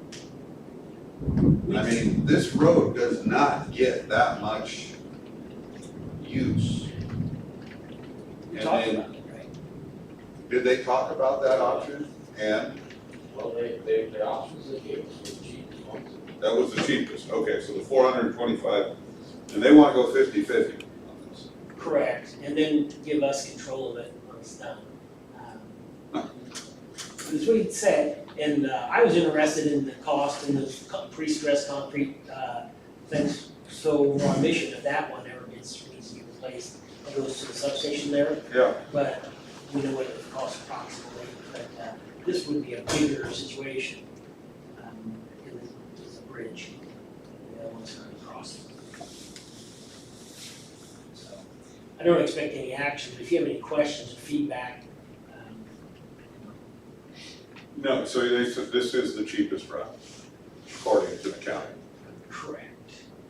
Would it be in our best interest to, double check their numbers? I mean, can we do that? Can we, Well, you could do that, the thing you could do, how much would that cost, just to find out what it would cost? well, one idea would be to try to find an engineer that could assess the bridge, but if you look at those photos, I don't know any engineer that would probably say, it looks great. So it might be a fruitless endeavor because it would be difficult to get anything other than it was replaced out of it. But another idea just about, have you been out and looked at it? Mhm. What do you think? Looks like a bridge that needs to be repaired, Prepared? and that's as far as I will, my expert opinion will go. It looks like it's been beat up. Let's just put it that way. So, So no action? if they're not, if they're gonna come, then I guess we do that. They are also, well, they're here tonight, they were also willing to finance it for 5 years. So the city's cost would be $200,000, and you could go it over 5 years, $40,000 a year, so you wouldn't have to come up with $200,000 right away. I did kind of pencil that into the sales section just as a rough estimate, that, but that's why I was curious about Would it. it have to come out of sales tax, or could, I mean, that could come out of the street department budget, or is there, I mean, is that even? I'm not sure there's enough, you know, he has line item, what, 80,000 on the street? For the special highway? Well, special highway, I wonder if that would qualify for an expense, special highway. That money that goes to special highway has to be used for certain things. Okay, And bridges may be one of them, it's just, I've never looked at that table before. otherwise it would have to come out of the general fund or the countywide sales tax fund, or we'd have to finance it, or? You can levy for it, you can add a specific levy, you know, like in the general fund, with bridge replacement, it can be sales tax, it can be a combination of things. But it would be a process that would be months in the making to get design work finalized and all that. If you're, It seems so expensive for something, I mean. Bridge That's what we're almost stuck nowhere. on, is it's a bridge, they probably doesn't get much traffic, we have other competing needs, it's just a lot of money. Yeah. It's, it's partly within the city. So, How much of it is actually in the city? Do we know where that line is? we do, it's on the GIS, I don't have it here, but I mean, I'm not saying, 42% is in the city, so we, I think there's a little bit more of it in the cities. that in the county, okay, maybe we better not, let's not even look into 50/50 is a that. bargain. the thing is that I know that we talked about this a little bit before, there actually are, I guess you have to have a bridge there, but there are roads that you don't actually have to go over that bridge to access that part of town. There's another entrance. There are two roads that go through Where's the road entrance Off at? of Up at 24. Down into there. I mean, it looks like there's a front branch. Can we just shut the road? Well, that's what I'm wondering. Is that the trailer park? Yes. Well, that's a private road. Private. That's not even Oh, a is it? city street. Yeah, it's called Pace Drive. Drive. Trailer park. So the road that goes through the trailer park is private, it's only by them. Yeah, We don't push the snow or do any of that, because the previous owners had asked us. What we do have authority to do is take a fire truck over if we have to. But we can't route, so the trailer park is within the city, but the road is private. And is that owned by the, Well, I assume by the trailer park. Are both of those, because there's two, the short and the Short, Pace. Are both of those so private? what does that take to go public with that? Say that again. What does it take to go public with that? Well, you'd have to, the Because I'm sure engineer, the owner wouldn't mind having a discussion about that. It's less than $400,000 or $200,000. it would have to be, well, it'd be a forever cost. Yeah. And then I'm not sure if it would work for farm, equipment and all that sort of stuff, but it's, so just like anything else, you have it drawn up and then the city would, purchase it or take it as a donation or whatever, then have to approve it, likely maintain it. Short Lane to Court Drive is not in the city, that's not the city road? They're all in the city, but it's I mean, not that's a not a city city street. road, but none of those are down there are city roads. You ain't one of them? You ever done any work on them? Well, I didn't think you did. Previous owner has wanted the city to push snow there frequently. Yeah, previous owner wanted a lot. All right, well, you can just either. Yeah, we'll just, I guess we'll, I thought the little block container thing, just, you would think that it's almost like a shipping container, you just put, Or a couple of It's in a floodplain too. couple. So you gotta, I remember when they spoke to us initially, they gave us an option that wasn't even gonna be a bridge. It was basically a low water a crossing. water crossing. they didn't mention that the last time. I don't know if that's really. How far back you have to go, the angle, and then, once again, it is a floodplain. The only thing that would make it pass water more quickly, you'd be, harming the people. On the US 24 bridge, they were gonna change that design, but that was gonna let more water through and cause problems down at Palmer, and they ended up rebuilding it exactly as it was. So, on this project here, the Palmer Road Bridge, I believe Francis had some questions, so, and I don't believe. We'll just, I unless can't there's more discussion, why don't we just carry it over. carry it over to the next meeting? All right, item D, ordinance number 1346, common consumption area. Okay, that's from a few meetings ago, and it's in the packet. And I just want to point out one thing, is that the representative from the chamber would like, in the chamber probably as a whole, would like people to be able to bring in outside beverages, alcohol into the common consumption area.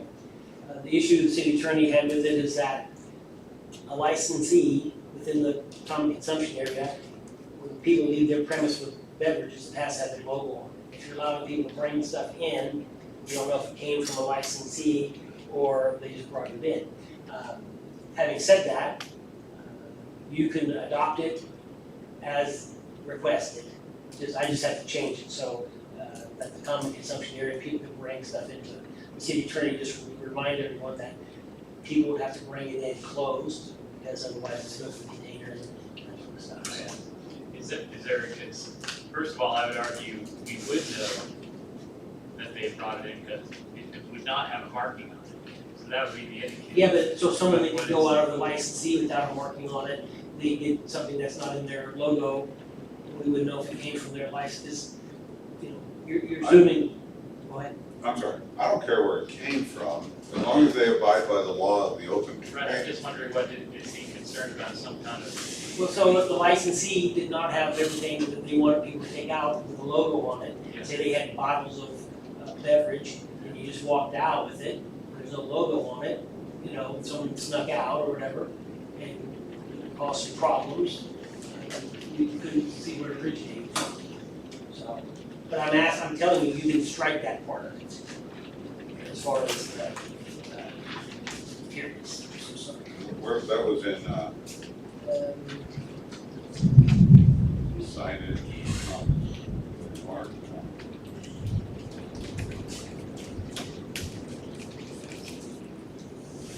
Purchased within a CCA,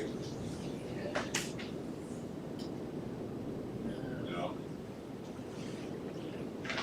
Purchased outside of a CCA, Yes. 3-410. Possession or consumption of alcohol, liquor, or cereal malt beverage purchase or retail outside the boundaries, okay. So we changed that one so that it is allowed. Is everybody okay with that, to remove, to strike that? yeah, that's fine.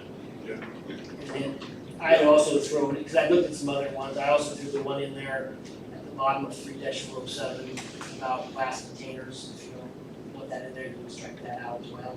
Which one, I'm sorry? 3-407, the very last sentence, it says no alcohol beverage removed from the licensed premises. The premise Makes sense. shall be. Now, that wasn't in the draft, I just put that in there. I think it's a good idea. So this would designate Call Valley. Why? Sugar Creek sells glass soda bottles, walk out of those. I just threw it in there, No, like, I noticed this, I wanna know, we already have establishments that sell glass. Like, what's the, the intoxicating nature of the beverage or lack thereof, maybe? I don't know. Well, I mean, I could see it because of the intoxicating nature, but it's, you would think from a business standpoint, it wouldn't really, you start letting glasses walk out the door, they're probably gonna put it in something that is, because they don't wanna lose money on, unless you buy a commemorative, like, no, I got you, I I just, I think don't it's know. pretty, the only reason it's pretty standard practice in my experience in places like this, that you're not allowed to carry. Fort Worth, down in the stockyards, I go back to that, because that's the only place I've ever been. And I remember when we got beer, they served it to us in plastic cups. So I'm fine with it. Don't worry about it. I was Three- curious. 3-402 are the boundaries. And if you're familiar with the area, and that I believe is how they submitted it. I just wanted someone else to review it. It's not, if we decide to extend it to the park Park. Yes, that would be the, Goes to the entrance of Riverside Park. correct, because then the park has different rules. It would be part of the CAC, it would be the gateway to get there, and then whoever had control of the park would have to have that. But could we make the park part of the CAC? I think you could, or you could make separate ones. Let the city control, because this common consumption area is gonna be controlled by Call Valley Chamber of Commerce. Right. I originally tried to set it up so that that could be selected by resolution each year, but the city attorney went through the code and the statutes and said it has to be approved by ordinance, not resolution. But if you want to amend this tonight to include Riverside Park, Well, I think we control Riverside Park, right? So if we wanna change the rules there, we can just change the rules. well, so otherwise you'd be giving control of So we want A portion, Call Valley. yeah, I don't wanna give control to the chamber. I think that's a separate, maybe we can put that on the next agenda. Well, I would like to see it on the next agenda. what I'm asking is, on the next agenda, you'd like to have the CAC, a separate CAC for the park, or have the Call Valley, this would be, No, separate. I would like, okay. I don't want the chamber, So the city could be the permit holder, but yes. the whole issue about this thing is that it's a lot more streamlined when they can have their control. And we go through right now and we move the CMP requirements, like amendment, without even seeing, so we'll look into it. But as long as you're okay with the boundary, Yes. the signage, the hours, that was what they suggested. State permit, that was their language, I believe, from the holder. So the motion would be to approve the ordinance in that vote. As amended, and what would be amended would be the 34-10, and that would either be stricken or rewritten so that it, I can't remember what they submitted, they may have submitted something that said it is not, and we'll do it that way. 3-41. 3-4 that are purchased outside of the CA. And then the amendment will be To that, it could be, it would either be stricken, and if it's stricken, it'll just say reserved for future use. And, because this is how it's gonna look in the code book. I wrote it up, so that's how it looks in the code book. And if it has to be written in a way where it has to proactively allow it, then we'll just change a few words in there and fine. Alright, well, I move to approve, the ordinance number 1346 establishing a common consumption area as amended. we have a motion, do we have a second? A second. We have a motion and a second to approve ordinance number 1346, the common consumption area as amended. All in favor signify by saying aye. Aye. All opposed, same sign. Ordinance passed. All right, next is ordinance number 1347, Pit Bulldog repeal. So I had the city attorney review this, and this is what he recommends, that this be adopted and that you then rely on the vicious dog department code. So it's that simple, it's published. Any questions? So we're actually approving an ordinance to repeal something, or? we're- Yes, you'll be removing that section from the code book, and it'll just say reserved for future use. It's, what would be repealed would be all that stuff about the pit bull and, termination. I guess my other question is, would we be moving to repeal ordinance number 13? Nope, or is it- you'd be moving to adopt ordinance 1347 as presented, and then it would then, And if we have a motion and a second, I'll read the entire, in this case, I'll read the entire ordinance, just so it's on the record.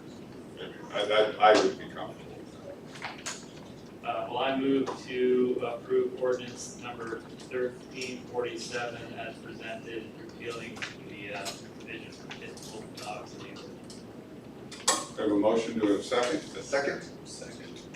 We have a motion and a second to approve ordinance number 1347, and it's an ordinance repealing chapter 2, article 3, pit bull dogs of the code of the city of St. Mary's, Potawatomi County, Kansas. So all in favor signify by saying aye. Aye. All opposed, same sign. Motion carries. Right, next we have the Arnold Group annual support agreement. Okay, so we're still under our current agreement, it runs through August or whatever, but with potential employees leaving, for various reasons, you know. Yeah. And being familiar with that, it would be nice to have them on retainer, and you can just choose the 1 year for 700, or the 2 year for 1,200, or the 3 year for 1,500, and when we, for instance, if we had a different, if we need to hire a police chief, they can help us review the person's qualifications and determine what their salary range should be. Do you feel like it's been a good investment? Well, I think so, that it was lacking for most of the times I was here. People would often come and not bother, angry because the people's retirements are based off of their final 3 years or highest 3 years. How do you justify a salary? You know, and what they have is a method that you've sat through, most of you sat through, whatever, that shows you a way to analyze stuff. And that's something we never had. And so I think it's been helpful. It also, Maurice, I'll second that. I mean, I think we almost followed all of their advice in regards to what they presented. And also, weren't they the one who put us in touch with the health insurance? Say on that. yeah, they gave us a recommendation. A recommendation, but Yeah, but, I mean, I think we followed most of the recommendations that they gave, which was. yeah, I'm just saying that without outside help, it's difficult to determine the appropriate salary. And you just can't look to other towns and, you know, different parts of the state pay differently, you know. So I think it's been a good investment, but then, you know, taxpayers may say otherwise. So any of those options would be fine. It seems to me it makes a lot of sense to do it for 3 years, because it's Yeah. not a huge number, it's a significant. Yeah, Significant savings. and it's just a payroll type personnel, I mean, they have a lot of expertise, and they've advised the legislature. Motion or just consensus? Well, you know, if you want to have a consensus to have the mayor sign the Arnold Group proposal for one term, 1, 2, or 3 years. I Go for 3 years. agree, 3 years. Alright, good. Alright, item G, the 2024 audit engagement letter. So at the last audit, he'd authorized him to put a proposal together. He thought he'd already sent it. I thought he'd already sent it, but I couldn't find it anywhere, so we had him send it again, and, I had the amount somewhere.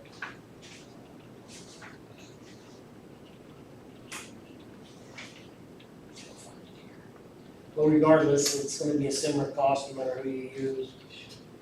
And, Yeah.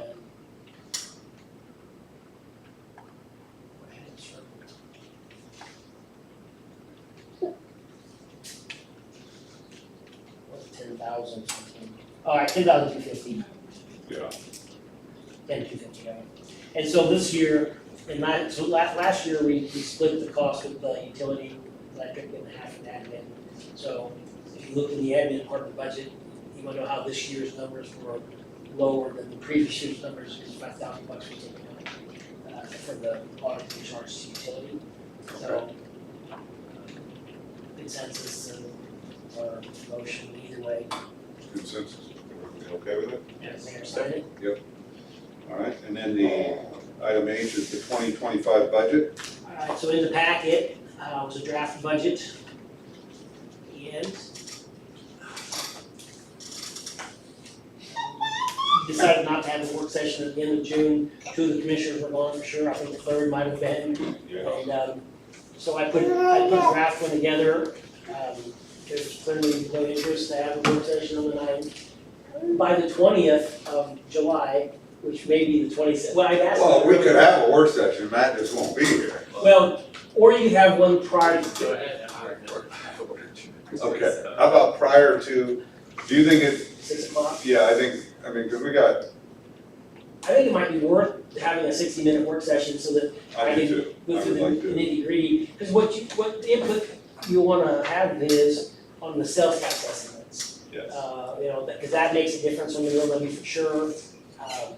But could I just, it looks like based on what you worked up here, we're pretty certain we're gonna, Need to do the exceed revenue revenue rate, I think we'd agree on that. But that would be, you know, you could increase the sales tax estimate, and then that could lower that. Because you have more revenue, or you could cut expenses somewhere. I just think it might be helpful to have a meeting with as many of you as possible, and then having it before a regular meeting, that we can take action. Because then you set it, so then the county would get the notifications, and then we would have to set our budget hearing in time and publications. So if there's a consensus to have it. But I wouldn't discourage you, if you had time or the interest to come in during the day or even in the evening, whatever would work for you. I would be willing to sit down with any one of you and go through it or whatever, if you had the interest. I'm okay with a work session. On the 16th. Yes, on the 16th, not the 9th. 16. Matt, okay, Chuck, okay. Ms. Lee? Don't everybody get too excited about that. All right, item I, resolution number 06-24.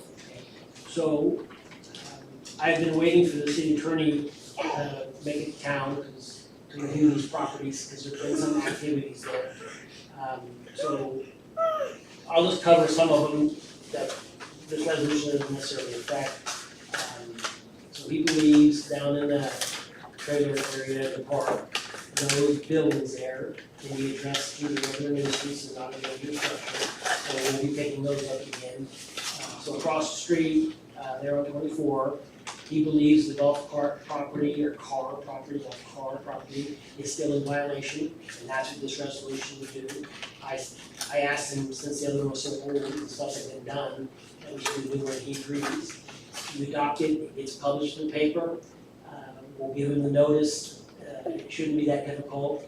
It's a concrete area, we have the experience now with doing the other property. And then there's the one over there, but it's a different one.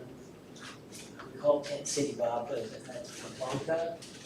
Blanca's gonna get one, he's not, I'm just Where's gonna he be at? over there behind, off of Mission, behind there. I'll send you some photos, but, Okay. I think so I'm not asking for a resolution on that one. But I'm saying we're ready to pick these back up and move on, because we've got some experience with them. But I asked, so I also asked for the city attorney if the house next to the golf car place is a dangerous structure. He says he thinks it's a dangerous structure from looking at it from the sidewalk. Said that we'd probably be better off to have an engineer review it.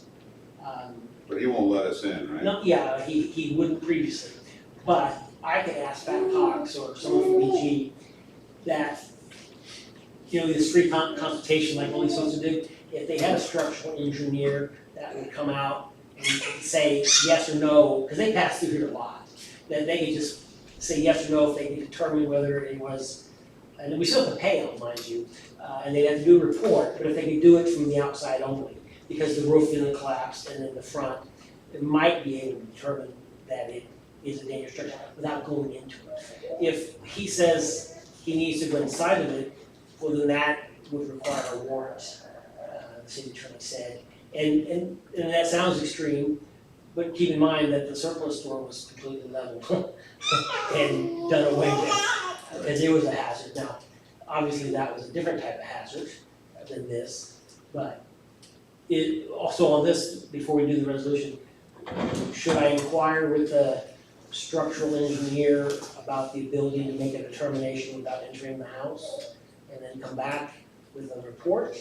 Or we don't think it's a problem and just focus on the other stuff that we can see? I would personally like to, if we don't have to get a warrant, if we can determine that by looking at it from the outside, that's my opinion. Get a determination? Yep. Yeah. And that would be done from the sidewalk, it wouldn't be on the property at all. So- Anybody, is that okay with everybody? Yeah. What about Second and Apache? Have we, Yeah, that one's been going back and forth, I didn't have to look at that one, because mine was on a trailer, but I'm not gonna disagree with you. It grows A month ago, I thought it was marginal, and here I'm thinking it might be. it's growing. So the resolution 624 Yeah, that's- would be the boilerplate resolution that we have that lists the categories of the code that it's in violation of. It gets adopted, it's published, and then after there, no more than 10 days timeframe. And just I remind you that over the last 14 or 15 months, not previous 7 or 8 years, that there's activity, you give them 2 90-day extensions or, there's been a lot of willing to work with the property owner, and some work has been done, but it just, nothing recently. So we need to adopt. If you believe that it's a public nuisance and wanna pursue cleaning it I up, move to adopt resolution 0624 nuisance abatement as presented. For a second. We have a motion and a second to adopt resolution number 0624-24 as presented. All those in favor signify by saying aye. Aye. All opposed, same sign. Resolution carries. All right, next one is the golf course, and I asked for this to be put on. The first thing I want to talk about, if we could, is whether we get a contract with Great Life or not. I'd like us to proceed, we can still proceed with the grant application, correct? And, because even if let's say we were to get the grant, but we couldn't work out an agreement with Great Life, we don't have to accept the grant. so say there's a golf course refurbishment project. And you can fund that with the grant or without the grant. If you get the grant, then you work on an agreement with the management company, at some point, because there's gonna be it's gonna take some time to get the refurbishment project done. And, and if Great Life can't work out, there are other options to look at that don't involve the city running it. It would be different. Okay. So do you need a consensus to move forward with the grant? Well, so the consensus would be helpful, what would be more helpful would be a determination on what the refurbishment project would entail. Would it be everything that Great Life had proposed, including the pickleball courts, or is it just irrigation and the clubhouse and the, that stuff? So, but I suppose that I could write it in a way that included everything, and then it could be pared down. So, but if you want me to start working on it, Just a question about that, so let's say, if we apply for the grant, and let's say we have clubhouse, the top tracer, the mini golf. If we get approved for that, will we have the way to back off some of those projects? that'd be true, you have to ask the state that question, yeah, I'm not, But we don't have to, do we have to, okay, that's 1.6 million, let's say. And we're gonna award half of that. Are we obliged to take the full 800? This is hypothetical. well, but Bit more than the that, first, I think. hey, the first part of your hypothetical is also part of the grant application process, where how much are you going to request?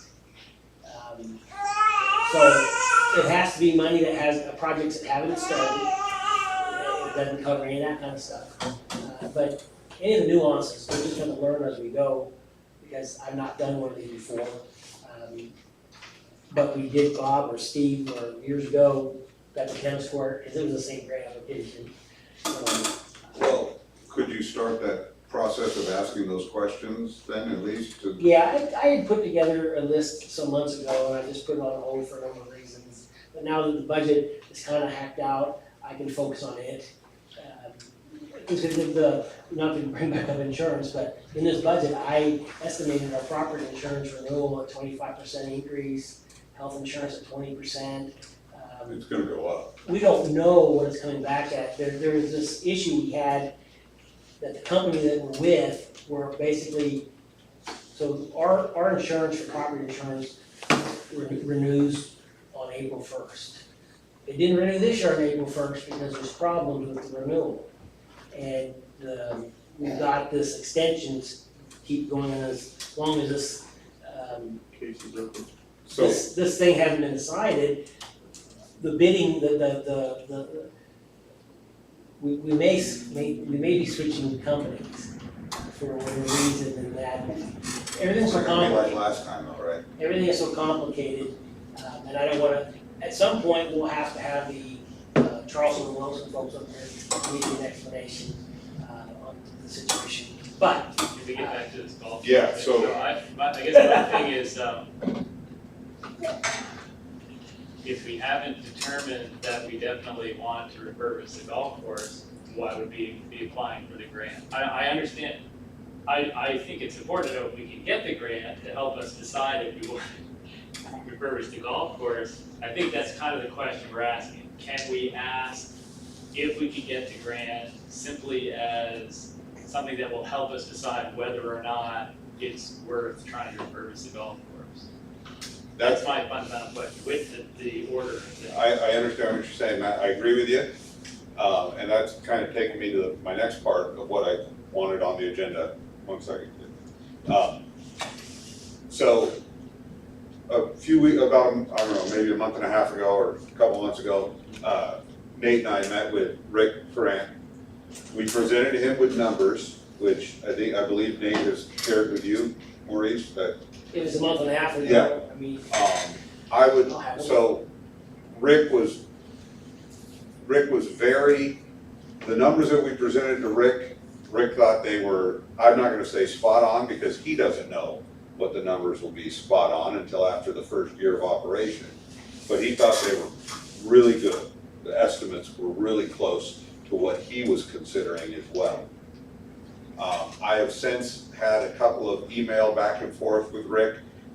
He's talked about possibly the city purchasing some of the equipment needed to run the golf course, and I think his emphasis is on mowers. And there is a line item in the numbers that Nate put together that talks about, you know, some extra things, extra costs that may come up. So miscellaneous costs, thank you, Chuck. So what I would like to see tonight is that I would like to get, if you don't have the numbers, if Nate could get them to you, and that we could get this agreement written up.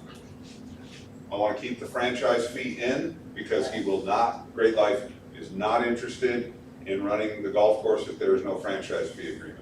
So if we need to go through each one of these steps as to what we want in the contract and not in the contract, then let's do it, but I wanna get it done. so when you talk about the contract, you're talking about the version that Dr. Johnson worked out? Well, that's one of the versions that's out there, but, Well, where do I start? Is what I'm asking. I mean, you can start with that one, but I done one that had tried, so what we done originally was took the one he provided, and, because it wasn't, couldn't get the text surrender properly, so we retyped it. And then Dr. Childs went through and highlighted it, and I printed some off tonight. Down there. and there's a lot in here, like the one that Matt did that I agree with, but some of the things like the franchise fee, I think the franchise fee has to be in there. Unless, again, the majority say, no, we're not gonna, we wanna keep the franchise fee out.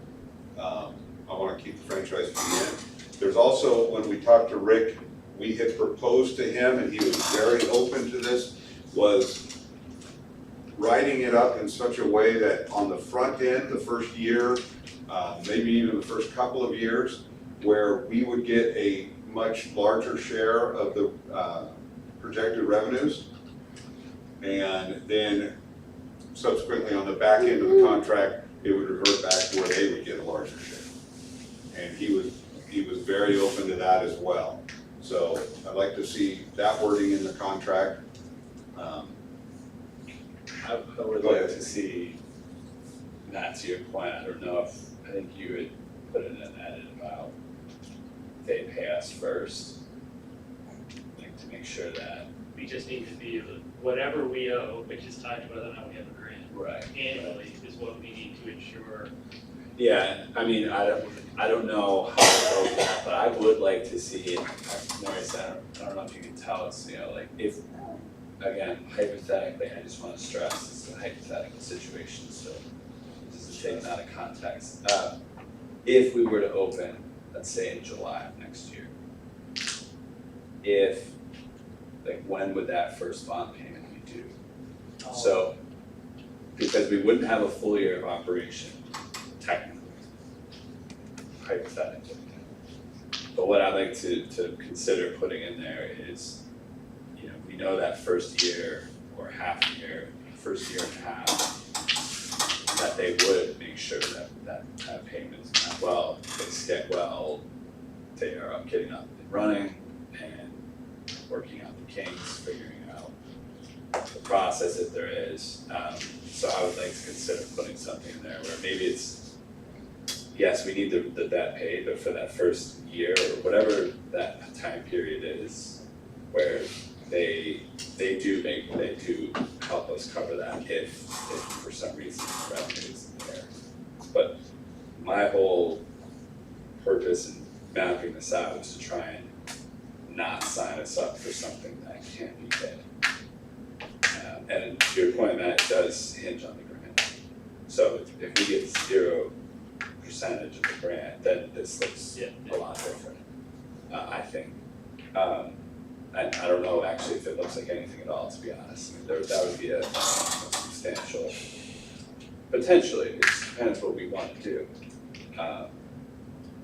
So, and I've been of the opinion that it's, whatever irrigation work's needed, the seeding, the greens, everything to get the golf back in order, and then to build the top tracer. I view the pickleball, I think we're trying to address elsewhere.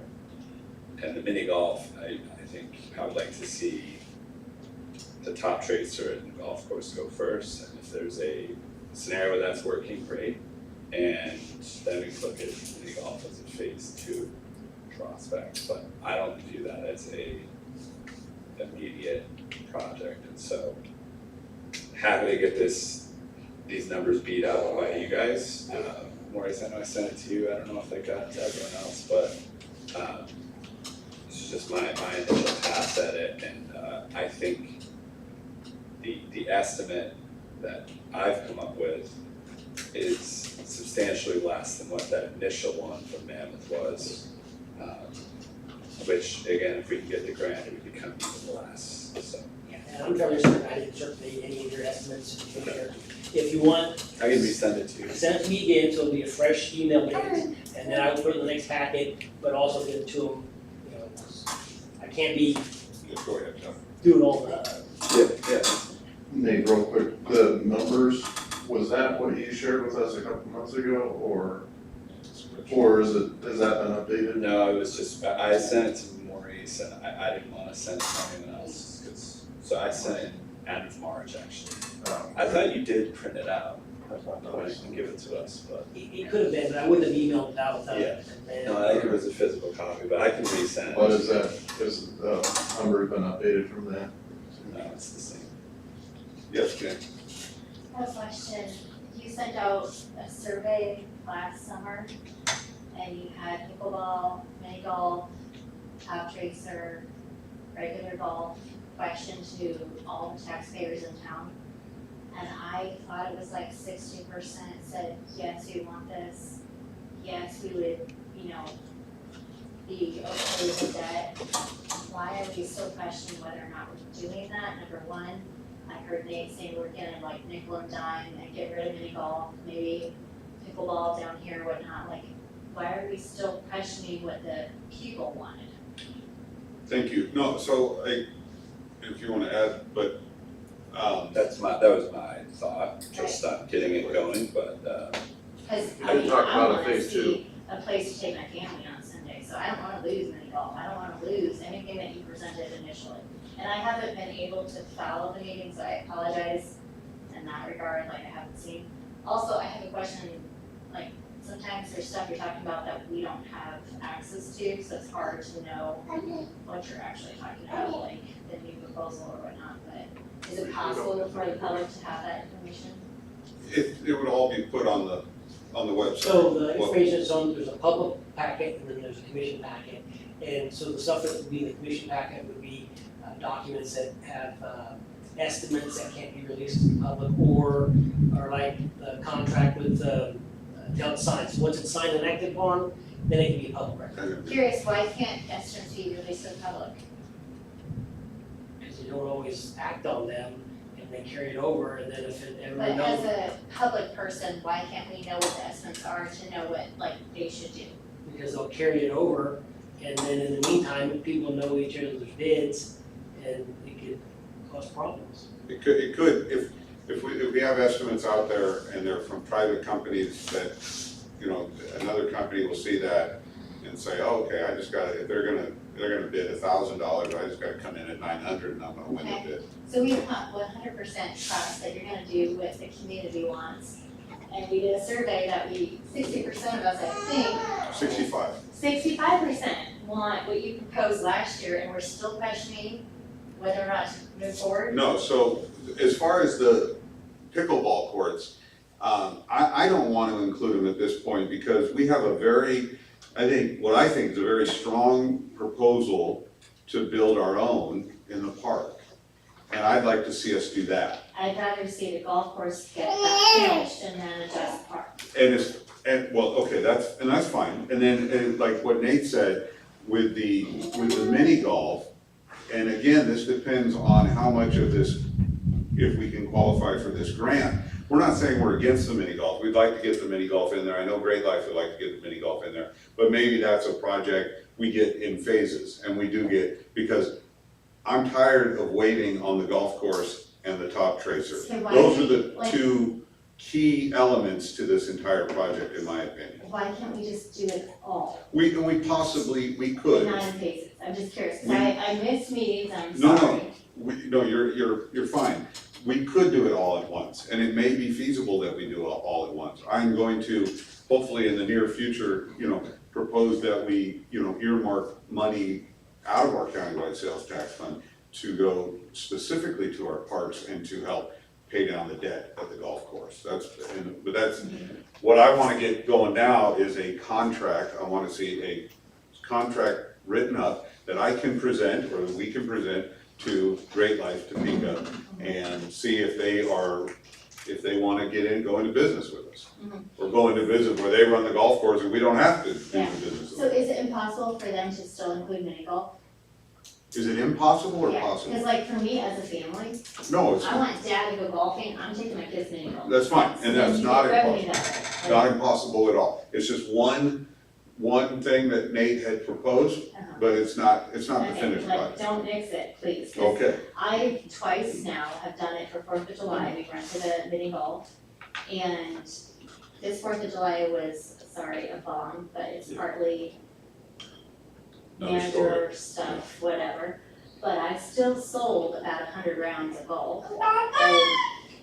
And the previous year, it was like 1,300 divided by 3, so 400 rounds of golf in a day, mini golf, rental. So like, I think mini golf would be something that kids are gonna come on Sunday, families can come on Sunday, like, keep it, please, because we need a place for families to recreate.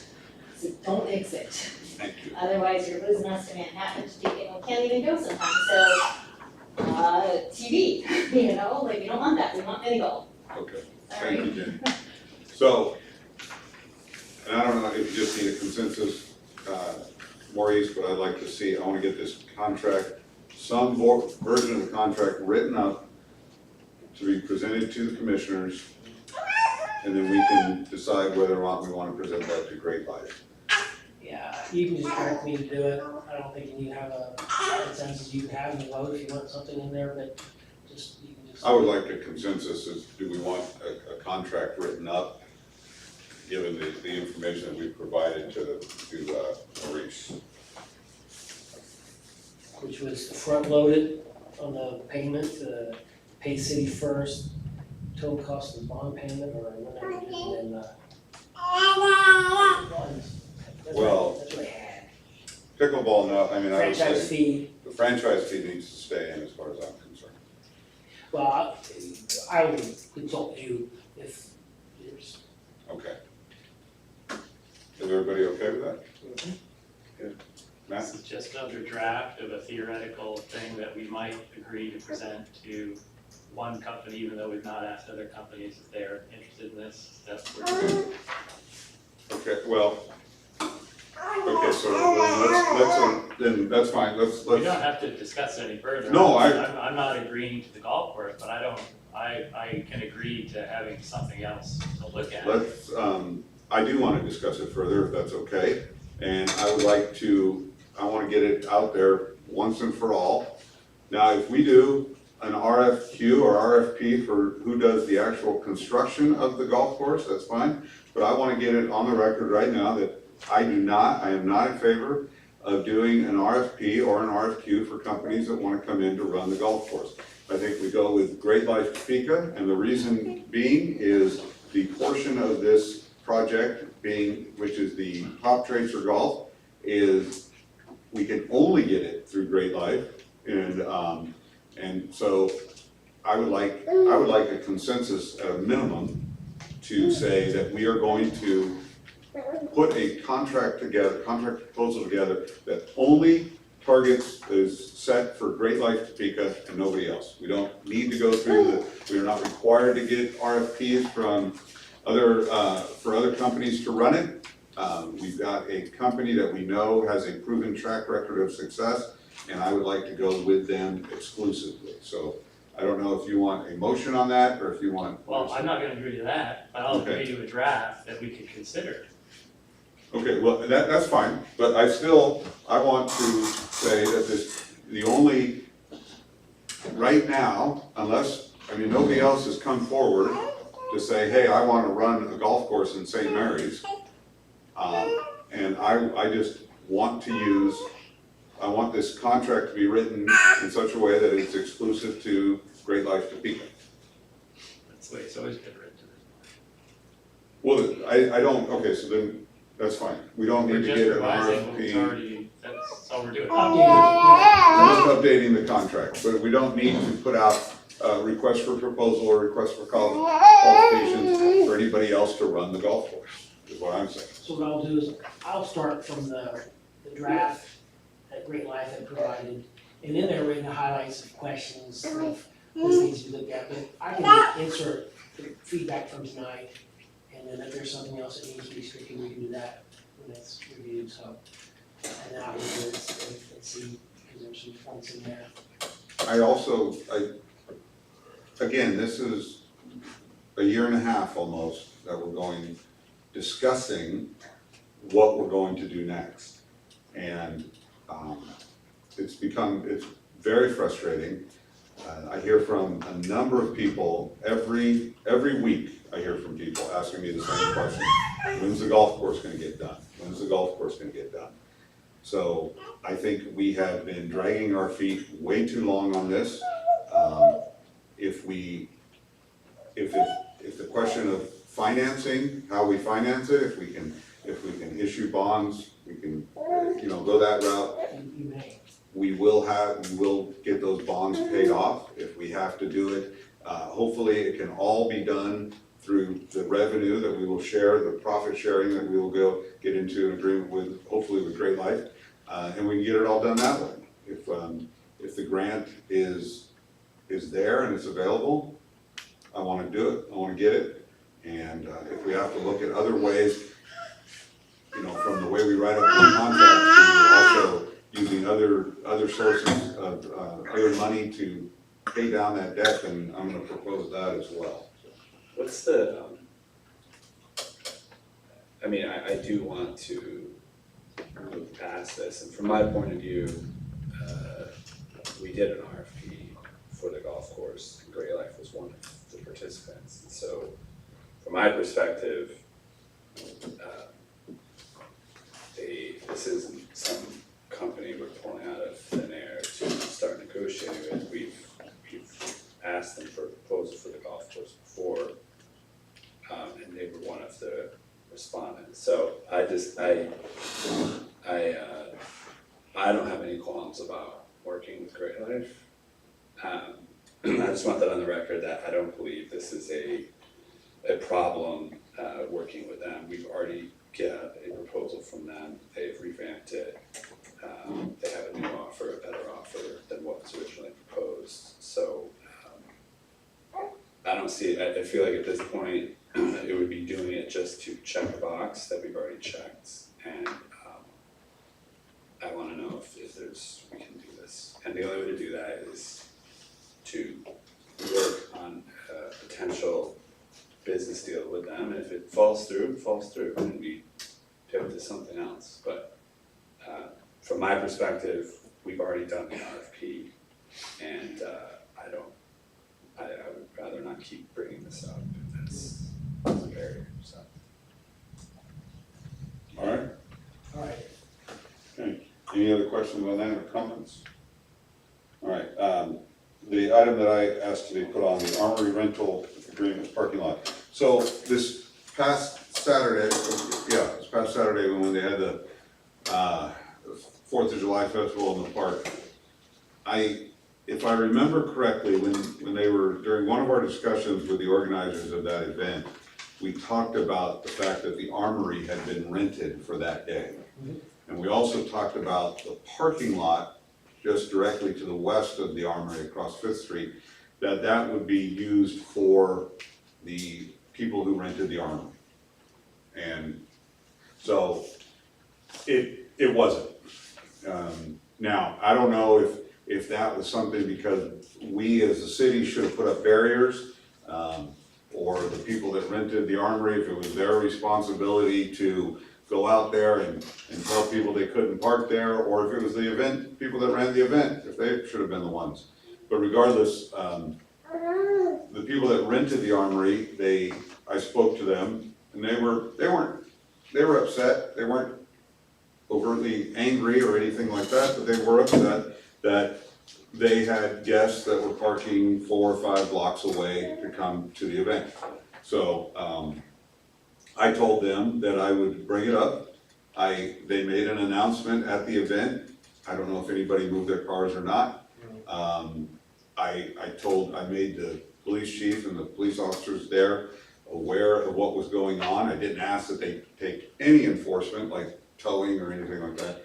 But I think in light of what happened, regardless of how we go about it in the future, I'd like to personally see some sort of refund be given to that family, because they thought that they would have access to that parking lot, and they did not.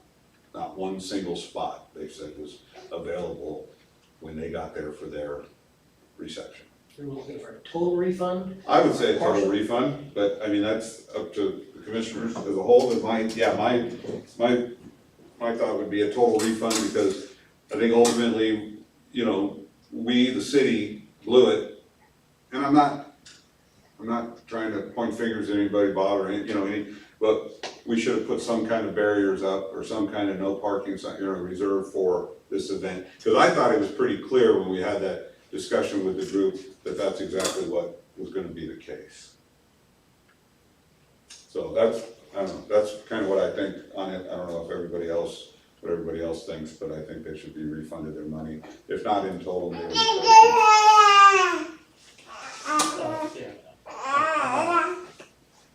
It's fine with me for the refund. They did get the facilities. I mean, it's not like they didn't get anything. I don't know what but I think, so there's the immediate thing, I forget, what is the amount that they pay? It can vary on how many days, I don't know. Yeah, so I would be fine with some sort of refund would make sense. I'm not sure a total refund makes sense, because they still had the facility, but I'm not gonna disagree if you want to do total. But the more important point is, what are we gonna do so this doesn't happen again? Well, so I guess you have to decide, is that parking lot for the Armory? Or is it for just public parking? Now, in this case, there's specific mention about it being for that use that day, at a meeting, but in general, I think that you specifically have said more than once, what we have to make sure is that the handicap parking On the backside, yeah. so that whether it's public parking for the downtown area or the Armory, that the lot that we're talking about doesn't have any handicap spots in it, and you're required to have so many per stalls, we treat that as a complex. Doesn't necessarily mean it's tied to the armory, but if anybody, it can, I mean, I'm not gonna disagree, I said, I mean, I may have insinuated that it was So armory do parking. but But the handicap parking for that lot is located behind the armory. it would make sense to me, it's a very convenient place for parking if you're going to the armory. It would make sense to me that maybe we ask them, would you like to make sure that the lot is available for your event? And if they do, we put up signs, this is for event, armory event parking only. For every time the armory's rented. If someone says they want it, I don't know what the best mechanism is. No, I'm but- just clarifying. I mean, this type of situation probably will only present itself on that particular weekend. I mean, well, no, I shouldn't say that. I wouldn't wanna bet on it, I think we Yeah, I just make wouldn't, the yeah. process. Next year, they've got the armory already rented, so it won't happen. Yes, Jen. Correct me if I'm wrong, wasn't that lot donated to the city to be a parking lot for the armory? There's two different property owners, and one donated it because it was a financial burden. The other one, a lady stepped in a hole and dropped her camera and had to reimburse her. Then the next one was donated by Ken Boats. I don't remember what that term Okay, was so for. the initial person that donated the land, who was it? I can't remember his name right now, but he's my age. Gentleman, there was a Yeah. computer tech. Because I tried to buy it from him and he said, no, I'm donating it to the city For the public. for the armory. Cause he was connected Okay, with John Mitchell. It may have been, It was, cause it was during the time they were revamping the armory, cause it was down to nothing over there. And they were trying to make it better and they were trying to have venues over there. So he donated his personal lot, so that could be a parking spot, because complaint was about parking. I tried to buy it from him, so I know this for a fact. He donated that land, so that it would be a parking lot for venues to have places to park. okay, so I get the two. I say it's with the armory. But you can decide how to use it. Because it's city's property. I think we have two things. Number one, do we wanna give any type of refund? I mean, everybody, Yes, I'm good. Yes, partial, some type of refund, and a half. half, okay? Half. All right, and then the Next second, year, they have the armory already rented. so- I would suggest that go ahead. when someone rents the armory, I don't think we just want automatically to reserve it, because if they don't need it, then you're taking away public parking. But I would suggest when someone rents the armory, we ask, do you need parking?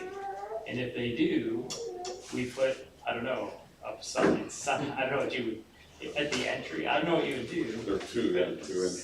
This parking lot is reserved for an event. I don't know how else you would do it. I don't know what you do though, like what. And then enforce what it people by just- telling? Yeah, what if people ignore that and just park anyways?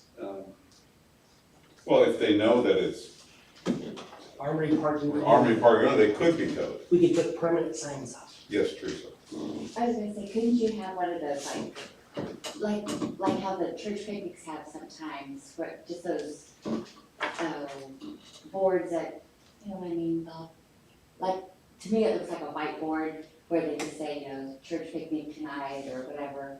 They're just like a little triangle and have it like, Some temporary This sign where you is- just pop up. yeah, and say- just pop up something and saying, this lot is reserved for the whatever party.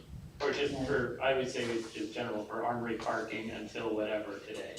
And maybe people will violate it, but not everyone, so I just think it would at least be, Yeah, you would hope they would, that they would just be courteous enough to say, we okay. could enforce it at that point if we wanted to, I suppose, right?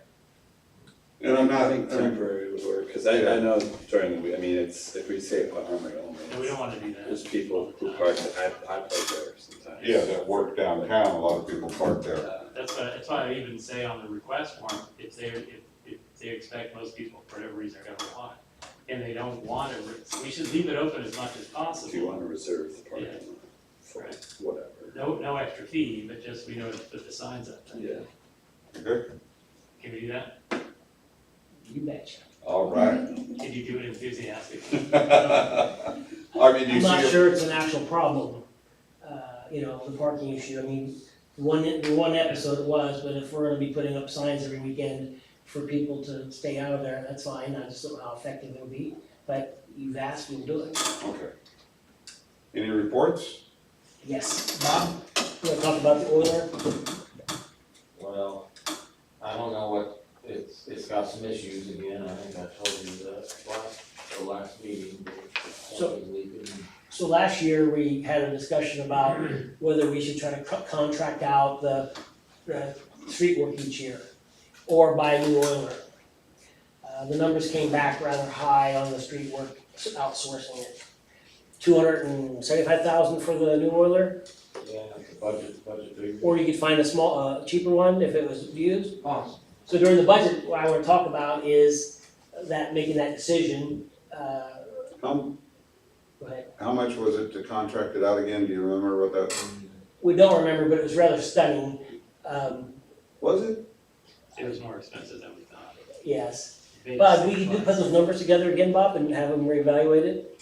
Because we, one way to do it, instead of spending $220 or $250, $235 up front, there's a process known as a lease purchase that lets you finance something over 3 years, and then we could budget for it that way. But first you have to decide is, do you wanna keep doing street work internally, or do you wanna contract it out? And I would just say that once you're out of the street business, you're out of the street business probably, because they'll lose their expertise over the years and we don't have the equipment.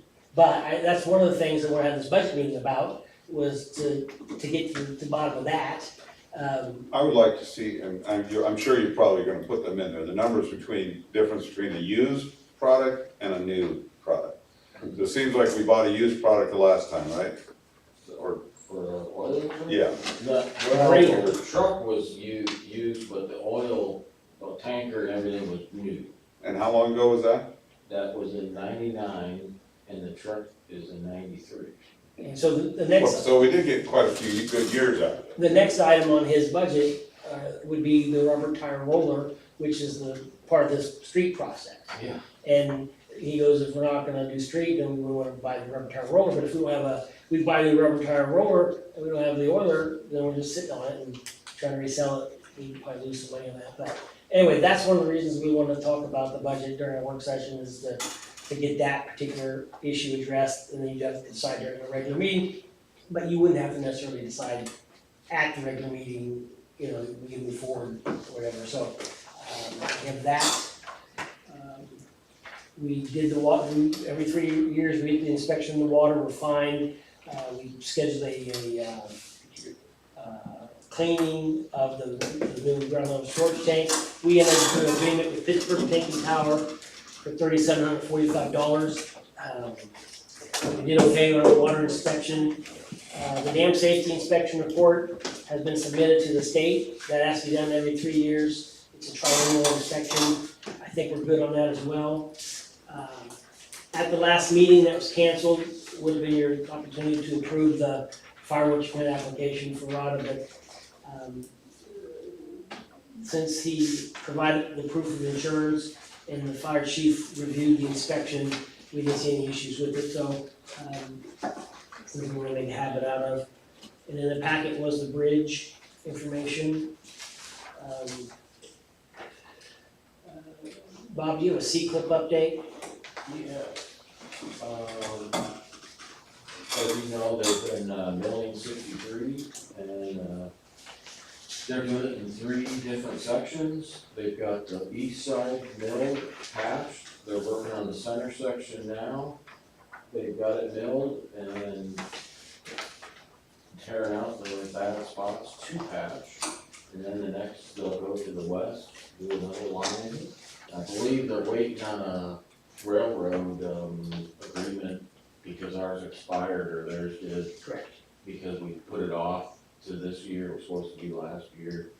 So that's why they haven't started back to the railroad tracks yet. $2,200 permit.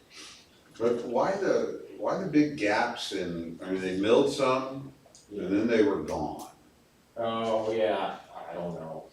Oh, yeah, gaps in their work time. That is concrete doing the bridge. I know Okay. that. I know that, 'cause they're working 2 shifts, one at night and one during the day on the bridge.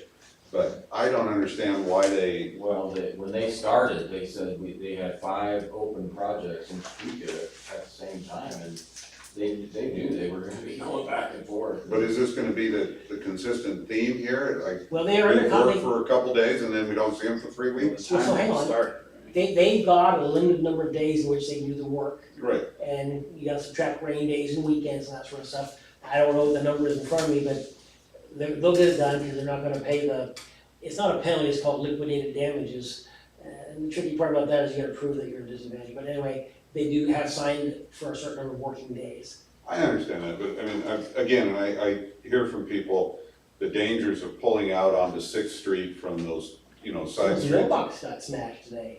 Yeah, so it's, there is that from a safety perspective, people, And so they're gonna come to the railroad tracks south. Are they going north any further than their cones? Okay. Yeah. City In my limits. opinion, that's one of the worst spots. There's like no shoulders up. Right. And how far north, remind me? To the city limits. I've had. No. well, what they didn't do last time, they're adding. So their part is from Elm to the city limits. Right. Yes, so we're gonna go to Elm, and then we're also gonna go to the city limits for that extra $175,000, And that's Apache. Apache might turn to my neighborhood, right? Yeah, okay, but that's where we're going, to the city limit, and then on the K 63. And then, okay, From well, actually, that's the county. I'll let the county figure it out. So a outside- little further north of that, the shoulder is still really bad, but That's that's the a state. county. Or the state, county, or the whatever. state, yeah. State. We stay to K 63. Yeah. So are you completing your update? I have one last thing to come. Go ahead. So July means time to start looking for Christmas decorations. Last year, we did the 4 wreaths, they were $650 each. This year it'd be the 4 wreaths at this intersection. We just thought we'd start looking if that's okay, if we can get a better special deal because it's out of season. I haven't seen the catalogs come in yet, I'm waiting for that, but that's the next phase, because we've added 4 wreaths at the intersections the last 2 years, I believe.